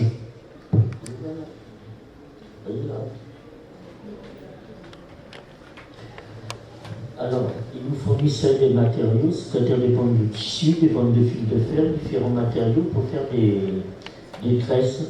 Alors très très serrées. Alors il fallait qu'on fasse un minimum de 12 mètres par jour. Alors vous savez, quand vous êtes là comme ça, assise, toute une journée sans bouger, sans boire, sans manger, sans aller aux toilettes, c'était pas évident. Alors le soir, une fois que la journée était terminée, les capots venaient mesurer si on avait fait le métrage voulu, parce qu'il fallait enrouler ça sur des grandes roues, vous savez, comme sur les chantiers des fils électriques. Alors elle mesurait, et celles qui n'avaient pas réussi à faire le métrage dans la journée, elle les faisait sortir des baraques et en punition, elle leur faisait faire des pompes dans la neige. Alors vous savez, il y en avait beaucoup qui ne se relevaient pas.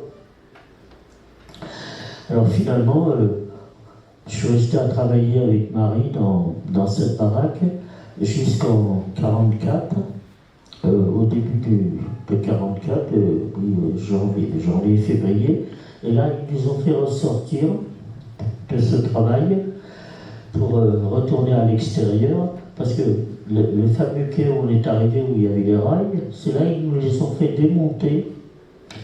Pour les photos que vous voyez maintenant de l'entrée de Birkenau, vous voyez les rails, pour les remonter devant l'entrée du camp, à l'intérieur du camp, pour que les rails arrivent jusqu'au four crématoire. Comme ça évitait les transports. Le train qui arrivait, pour les prochains convois, arrivait directement dans les fours crématoires. Alors là, ça a été pour le premier transport qui arrivait de Hongrie. Alors il y avait... Donc c'était en 1944. Alors évidemment, le train arrivait directement devant les chambres à gaz, hein, toujours le même scénario. Alors on voyait toutes ces femmes qui attendaient avec leurs enfants pour rentrer dans les chambres à gaz. Et bon, moi j'étais au bloc 27, c'était le dernier bloc au bout de l'allée.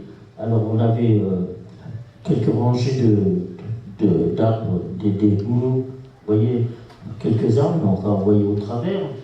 Le premier crématoire était juste derrière. On était vraiment au premier loge, nous. Alors on voyait toutes ces femmes qui attendaient tranquillement pour passer à la chambre à gaz.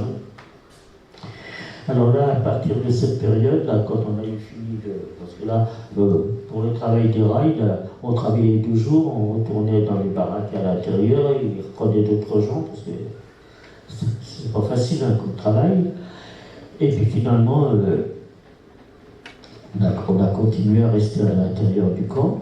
Et puis moi, tous les matins, ma sœur, quand elle est arrivée à Birkenau, elle avait été désignée, elle avait travaillé dans un atelier de couture, donc elle n'avait jamais été aux intempéries, donc c'est peut-être ce qui lui a permis aussi de durer plus longtemps. Alors tous les matins, avant d'aller au travail, j'allais dans sa baraque, on avait 5 minutes de liberté, si vous voulez. J'allais dans sa baraque pour aller la voir, parce que je la voyais dépérir de jour en jour. Hein. Elle est restée 11 mois là-bas, elle n'a pire que l'autre. Et puis quand je suis arrivé, ce jour-là, elle n'était pas là. Alors je demande aux autres femmes, ben, ma sœur, elle est où? Alors elles m'ont dit, elle n'a pas pu se lever, elle est envoyée à l'infirmerie. Alors je me suis dirigé en vitesse à l'infirmerie, où j'ai trouvé ma sœur, évidemment, allongée sur une paillasse. Elle crachait le sang de partout, elle avait été mordue par des chiens, elle était couverte de plaies, enfin elle était dans un état. Alors je lui ai dit, tu sais Fanny, tu ne peux pas rester là, puis c'est très bien que si tu ne vas pas à l'appel. Alors elle m'a dit, écoute, pour moi c'est terminé. Elle dit, j'ai essayé d'aller jusqu'au bout. Elle dit, la seule chose que je regrette, c'est de ne pas être monté dans les camions, parce que là, elle ne savait pas où ils allaient. Elle dit, j'ai fait tout mon possible pour survivre. Et puis elle dit, bah, maintenant c'est toi qui vas prendre le relais. Toi tu es jeune, tu as l'air de tenir le coup. La guerre va bientôt finir, parce qu'on savait très bien qu'arrivant en avril à 1944, la guerre était presque perdue pour les Allemands. Elle dit, toi tu es jeune, tu as encore l'air de tenir le coup. Elle m'a dit, essaie de tenir le coup le plus longtemps possible. Et elle s'est soulevée un petit peu, elle m'a pris dans ses bras, puis elle m'a dit, tu me promets que si tu as une chance de venir, de raconter tout ce qui s'est passé ici, tous ces gens, tous ces nazis, tout ce qu'ils nous ont fait supporter, puis elle dit, tu te rappelleras bien de tout ce que nous avons enduré. Et surtout, tu me promets de raconter à tout le monde pour qu'on ne soit pas les oubliés de l'histoire. Puis là, évidemment, elle est retombée sur sa paillasse, il a fallu que j'aille travailler. Alors, vous savez, pour moi, ça a été vraiment Parce que vous savez, toute ma famille est passée dans ces camps, ils sont tous morts, mais dans notre imagination, on a toujours l'idée de dire, oh, ils sont peut-être passés dans un autre camp, c'était peut-être différent. Vous savez, on se faisait toujours des illusions, hein. Et puis finalement, heureusement, il y avait Marie qui était là. Donc, chacune notre tour, quand il y avait une qui flanchait, c'est l'autre qui lui remontait le moral. Alors elle n'arrêtait pas de le dire, parce que là, je me suis laissé aller. Hein. Parce qu'il y a beaucoup de femmes qui se suicidaient. Vous savez, il y avait les barbelés électrifiés, puis il y avait les miradors aussi. Donc quand elles approchaient des miradors, elles étaient un petit peu happées par l'électricité. Et puis comme il y avait les gardiens dans le mirador, ils leur tiraient dessus. Alors à un moment, Marie, elle me surveillait, et quand elle m'a vu partir vers le mirador, elle m'a rattrapé par les bras, me disant tu ne vas pas faire ça. Hein. Enfin, finalement, on est restés ensemble. On est arrivé comme ça jusqu'au mois d'août 1944, toujours dans le camp de Birkenau. Et puis là, au mois d'août 1944, il y avait le camp des Tziganes qui était dans le camp de Birkenau. Alors c'est là que le fameux docteur Mengele faisait des expériences sur les enfants tziganes. Alors là, ils étaient au milieu du camp, en forêt de barbelés, avec leurs enfants, ils vivaient en famille, et là, les Allemands ont décidé, au mois d'août, de liquider le camp des Tziganes. Alors, toute la nuit, on a entendu hurler, c'était au mois d'août, les fenêtres étaient ouvertes. Toute la nuit, on a entendu hurler ces gens qui partaient après le camp des cigarettes, donc liquidé au mois d'août 1944. Et puis là, à ce moment-là, vous aviez beaucoup de convois qui arrivaient, mais des ghettos de Pologne. Vous savez, il y a eu le ghetto de Lodz, le ghetto de Varsovie, ils avaient liquidé tous les ghettos. Et puis les rescapés des ghettos, ils les avaient donc envoyés là, à Auschwitz. Enfin, eux, ils étaient en transit. Parce qu'à ce moment-là, comme la guerre était pratiquement perdue pour eux, tous les Allemands qu'ils avaient disponibles, ils avaient été envoyés sur le front et ils venaient dans les camps pour chercher de la main-d'œuvre pour aller travailler dans les usines d'armement. Ils avaient besoin de la main-d'œuvre pour faire fonctionner leurs usines. Donc tous les transports qui arrivaient à partir d'août 1944 restaient très peu de temps dans le camp et étaient envoyés directement dans les usines d'armement. Alors, il y en avait beaucoup en Tchécoslovaquie, dans le sud de l'Allemagne, qui n'était pas encore occupé et qui n'était pas libéré. Donc ces gens-là restaient très très peu de temps au camp. Nous, on n'a pas eu cette chance, avec Mario, on est resté jusqu'au bout. Alors on est arrivé comme ça jusqu'au bout, jusqu'au 17 janvier 1945. Ah, vous voyez, 17 janvier 1945, alors là, on a eu l'appel comme d'habitude. Les capots sont arrivés en nous disant prenez votre couverture, prenez vos affaires, on évacue le camp. On évacue le camp. Alors tout le monde sort à l'appel pour évacuer le camp. Alors évidemment, vous avez beaucoup de femmes qui étaient gravataires et qui ne bougeaient plus. Alors ils ont dit qu'il faut que tout le monde sorte parce que le camp va être miné, il ne faut pas laisser de survivants derrière le camp. C'est vrai qu'à chaque fois qu'on évacuait un camp, ils disaient la même chose, qu'ils allaient miner, qu'ils ne laissaient pas de survivants. Alors finalement, on est sortis. Ouais, on nous avait dit qu'on sortirait par la cheminée, mais nous on est quand même sortis par la porte. Et c'est ce qu'on a fait, ce qu'on a appelé la marche de la mort. Alors là, ils ont évacué tous les camps de la Haute-Silésie, parce que toute la région de Pologne, de la Haute-Silésie, c'était des camps, des sous-camps, enfin, vous voyez, presque toute la région, ce n'était que des camps comme ça. Des camps de travail, mais enfin des camps disciplinaires, enfin. Alors, ils ont évacué tous les camps de la Haute-Silésie. Alors, ça fait qu'on s'est retrouvé sur ces fameuses marches de la mort à 52 000 personnes qui venaient d'endroits différents de la Haute-Silésie. Alors on a commencé le premier jour évidemment à marcher en par 5 avec les SS qui à pied avec les chiens. Alors évidemment le premier jour on était en rang par 5, on marchait. On est arrivé quand il a commencé à faire nuit. À vous dire, le 17 janvier, il faisait moins de 20 degrés. Alors avec la neige glissante. Alors, le premier jour, on s'est arrêté quand il a commencé à faire nuit. Il y avait une grange le long de la route.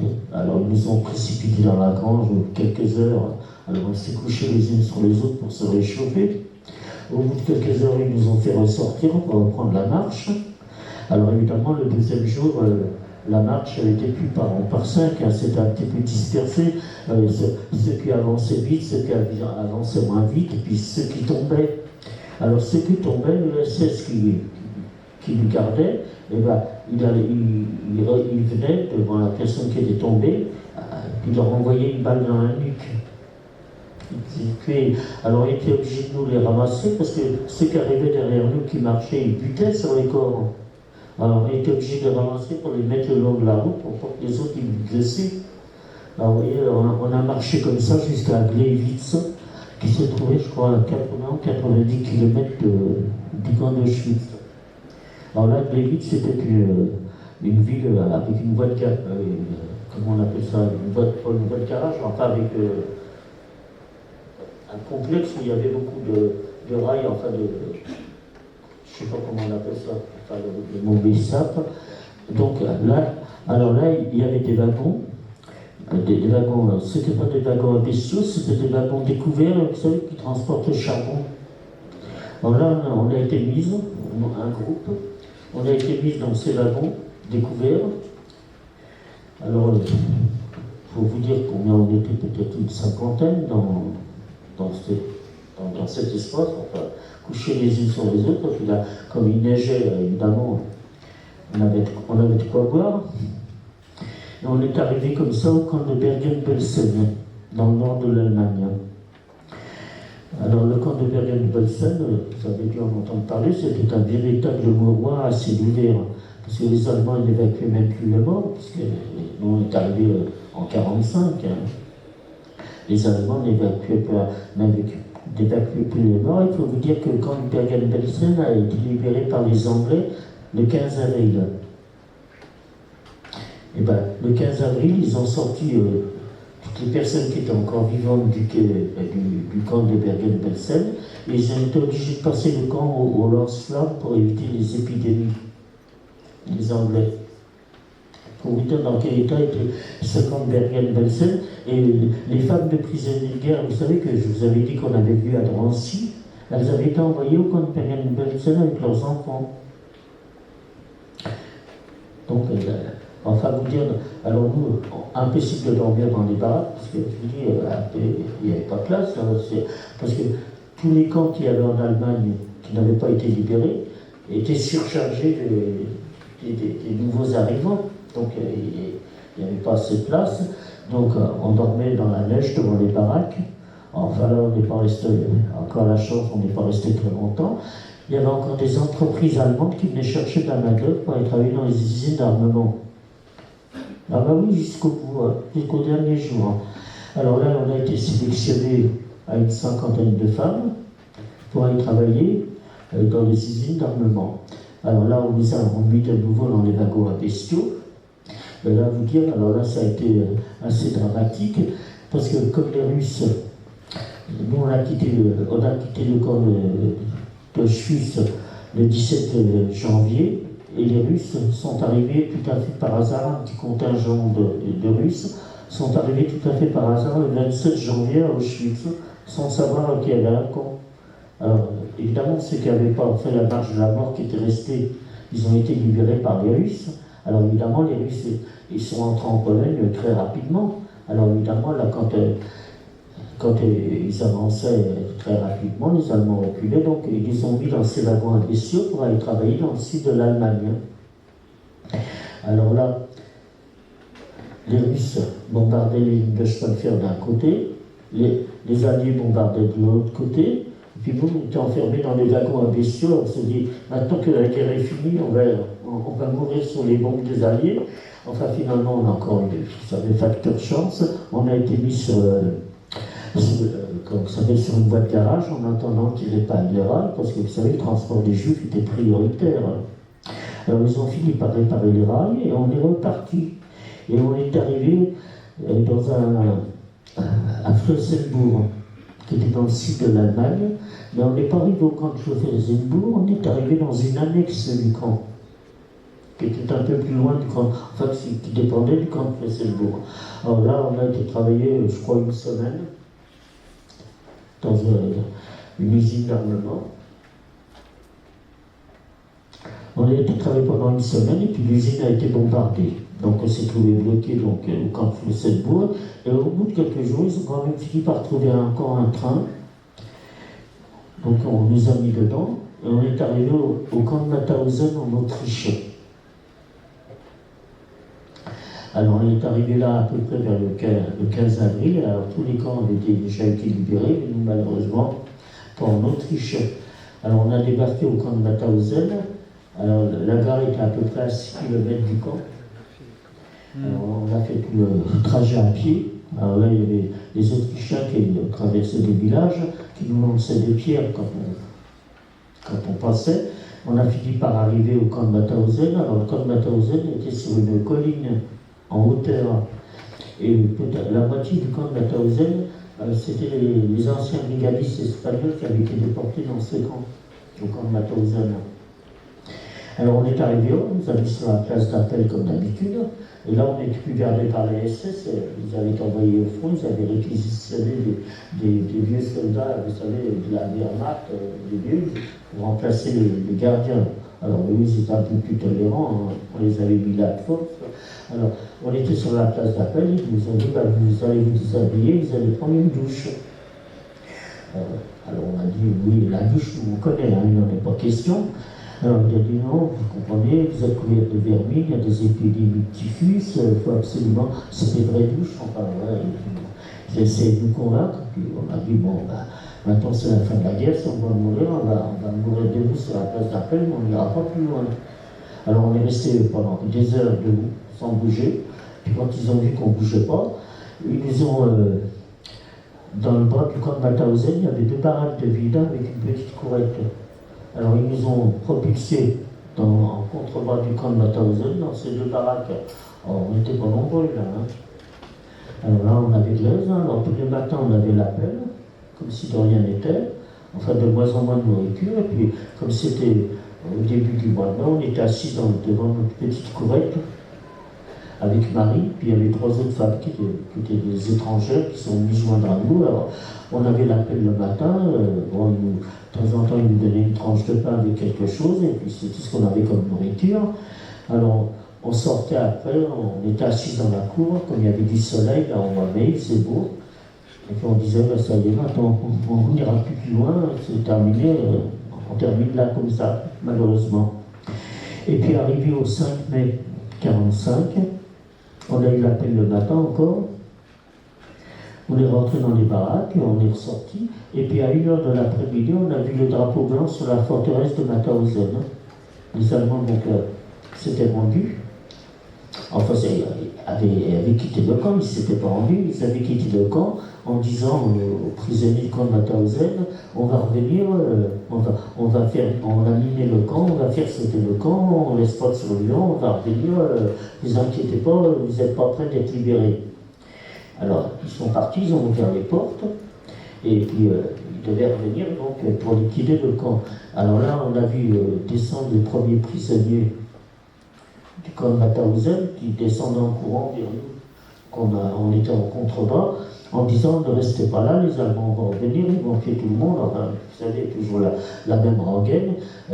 Il dit nous on s'en va, si vous voulez vous suivre, vous nous suivez, mais on ne vous attend pas. Alors eux ils sont partis en courant, et puis nous avec Marie, et puis les 3 femmes, on était assis toujours dans notre cour là, en disant mais qu'est-ce qu'on fait? Alors il y a une des femmes qui nous dit oh ben, si on sort, ils vont nous tirer dessus. Ben, je dis si on reste là, ils nous tireront dessus quand même.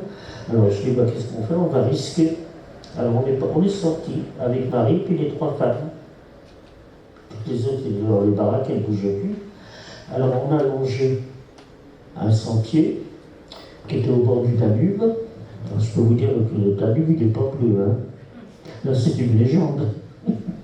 Alors on a longé ce sentier pendant pas mal de temps, enfin, je serais incapable de vous dire le temps qu'on a réussi à marcher.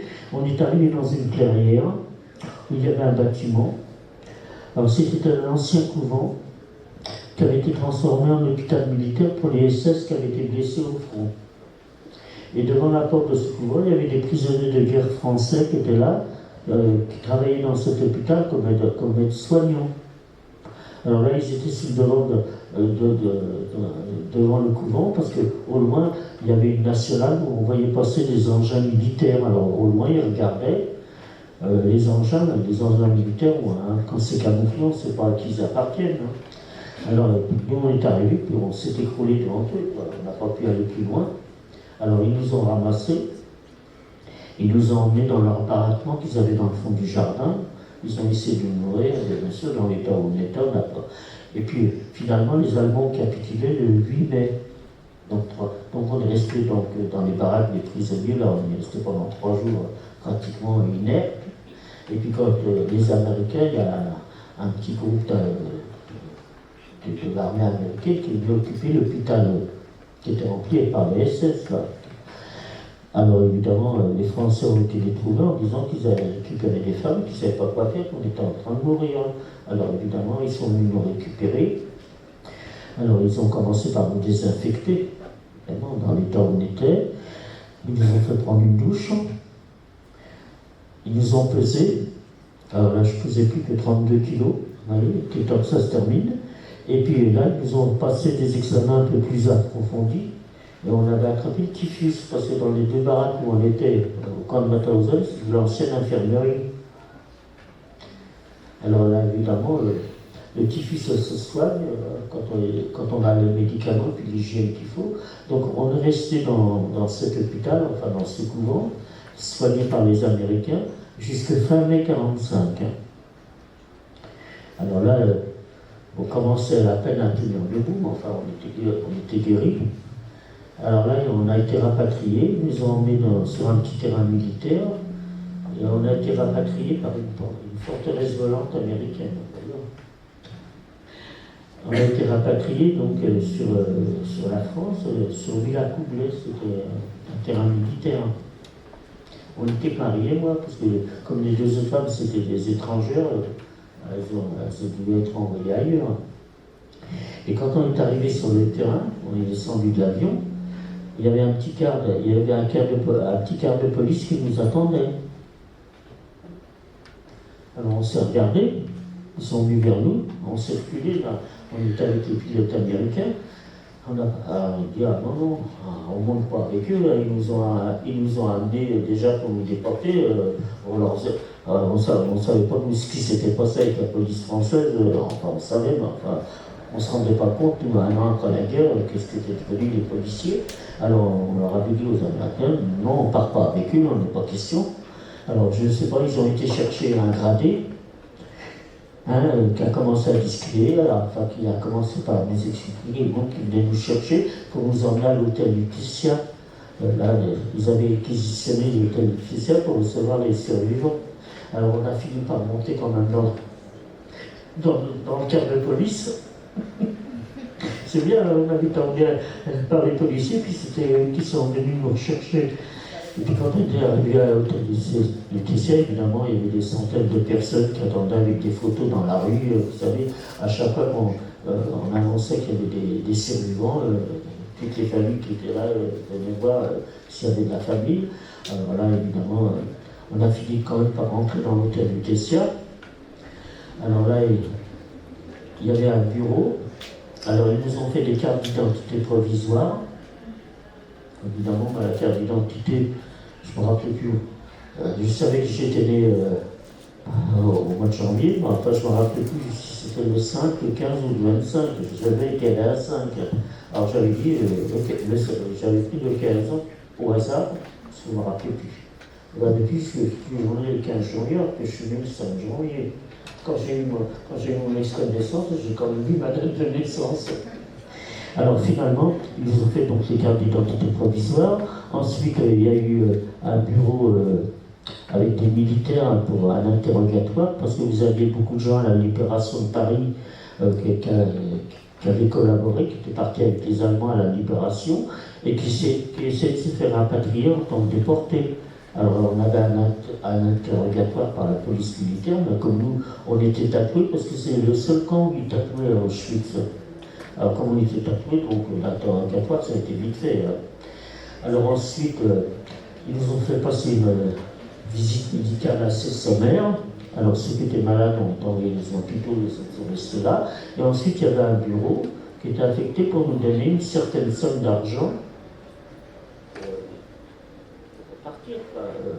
Bon. Alors les gens qui étaient dehors rentraient, il y avait des affiches qui étaient sur les murs avec les noms des survivants. Alors ceux qui avaient de la chance d'avoir de la famille ou des amis ou des gens qu'ils connaissaient, ils repartaient avec, ils passaient dans le bureau, on leur donnait de l'argent en disant bon, vous avez vos papiers d'identité, vous avez passé les contrôles, vous avez tout ce qu'il fallait, maintenant vous rentrez chez vous. Alors Marie, comme je vous ai dit, elle avait 6 ans de plus que moi, elle avait été fiancée avant la guerre. Alors son fiancé était venu la chercher, enfin, bien régulièrement. Alors il a fait la même chose que les autres. Il a été chercher son fiancé, il est passé dans le bureau. Et puis évidemment, nous on était là quelques adolescents. Quand je suis revenu, j'avais 17 ans. La majorité était à 21 ans.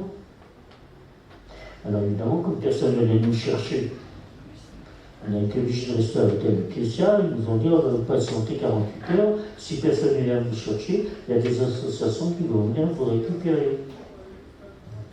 Alors Marie, elle est partie avec son fiancé, et elle m'a dit bon, dans 48 heures, je reviendrai pour voir où c'est qu'on t'a envoyé.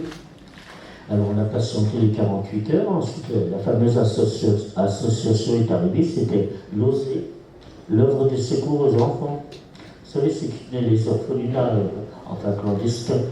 Alors je leur ai demandé, mais vous nous emmenez où?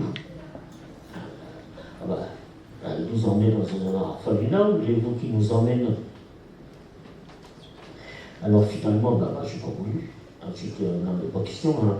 J'ai passé l'âge d'aller dans un orphelinat. Je me suis toujours débrouillé toute seule, je me débrouillerai toute seule, je ne pars pas avec vous. Alors, ces autres fêtes, évidemment, Marie était revenue avec son fiancé. Elle m'a dit qu'est-ce qui s'est passé. Je lui ai expliqué, bon, ça va comme ça. Alors, son fiancé et elle, c'était des adultes. On est passé dans le bureau, ils m'ont donné l'argent qui me revenait, et on est parti. Il n'y avait pas de cellule psychologique. Hein. Esther, la fin de mon histoire. Voilà, merci beaucoup, c'est très incroyable.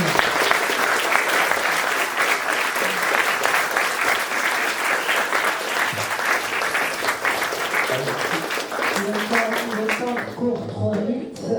Je voudrais, Esther, de cette histoire incroyable, attirer une conclusion et elle témoigne avec un but très particulier qu'elle souhaite vous lire.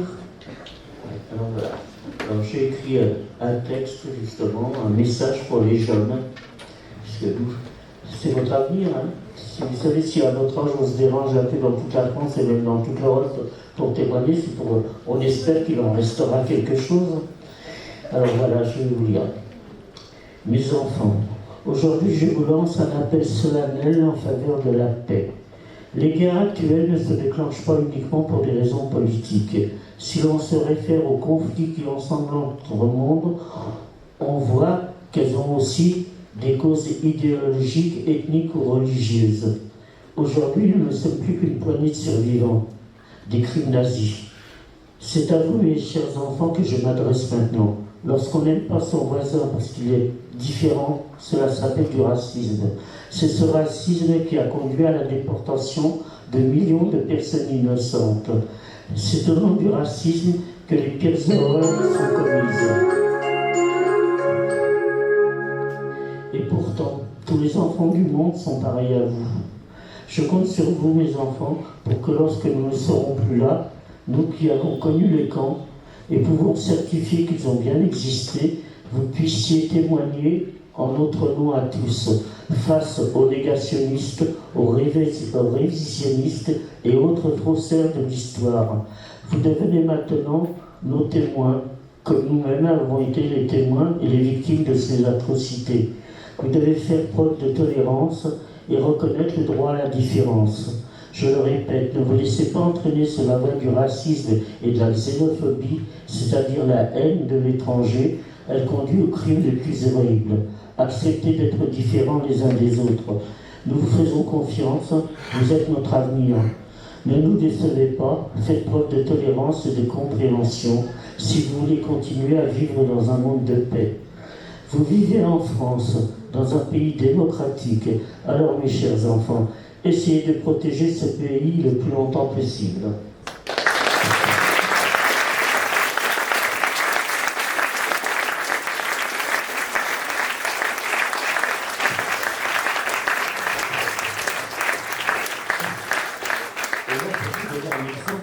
Souvent, vous savez, les élèves, ils écoutent, puis ils enregistrent pas, puis après, c'est une histoire plus l'autre. Hein. Il y a tellement longtemps, c'est vrai que quand on parle de ce qui s'est passé, ça s'est quand même passé au XXe siècle. Vous savez, il y a certains élèves qui, comme ça, comme si on parlait de la guerre de 100 ans. Hein. Alors, un jour, j'ai reçu un message d'une jeune fille qui avait 14 ans, il y a à peu près l'âge de quelques-uns parmi vous, qui m'a envoyé un message. Alors, là, je vous montre la photo. La voilà.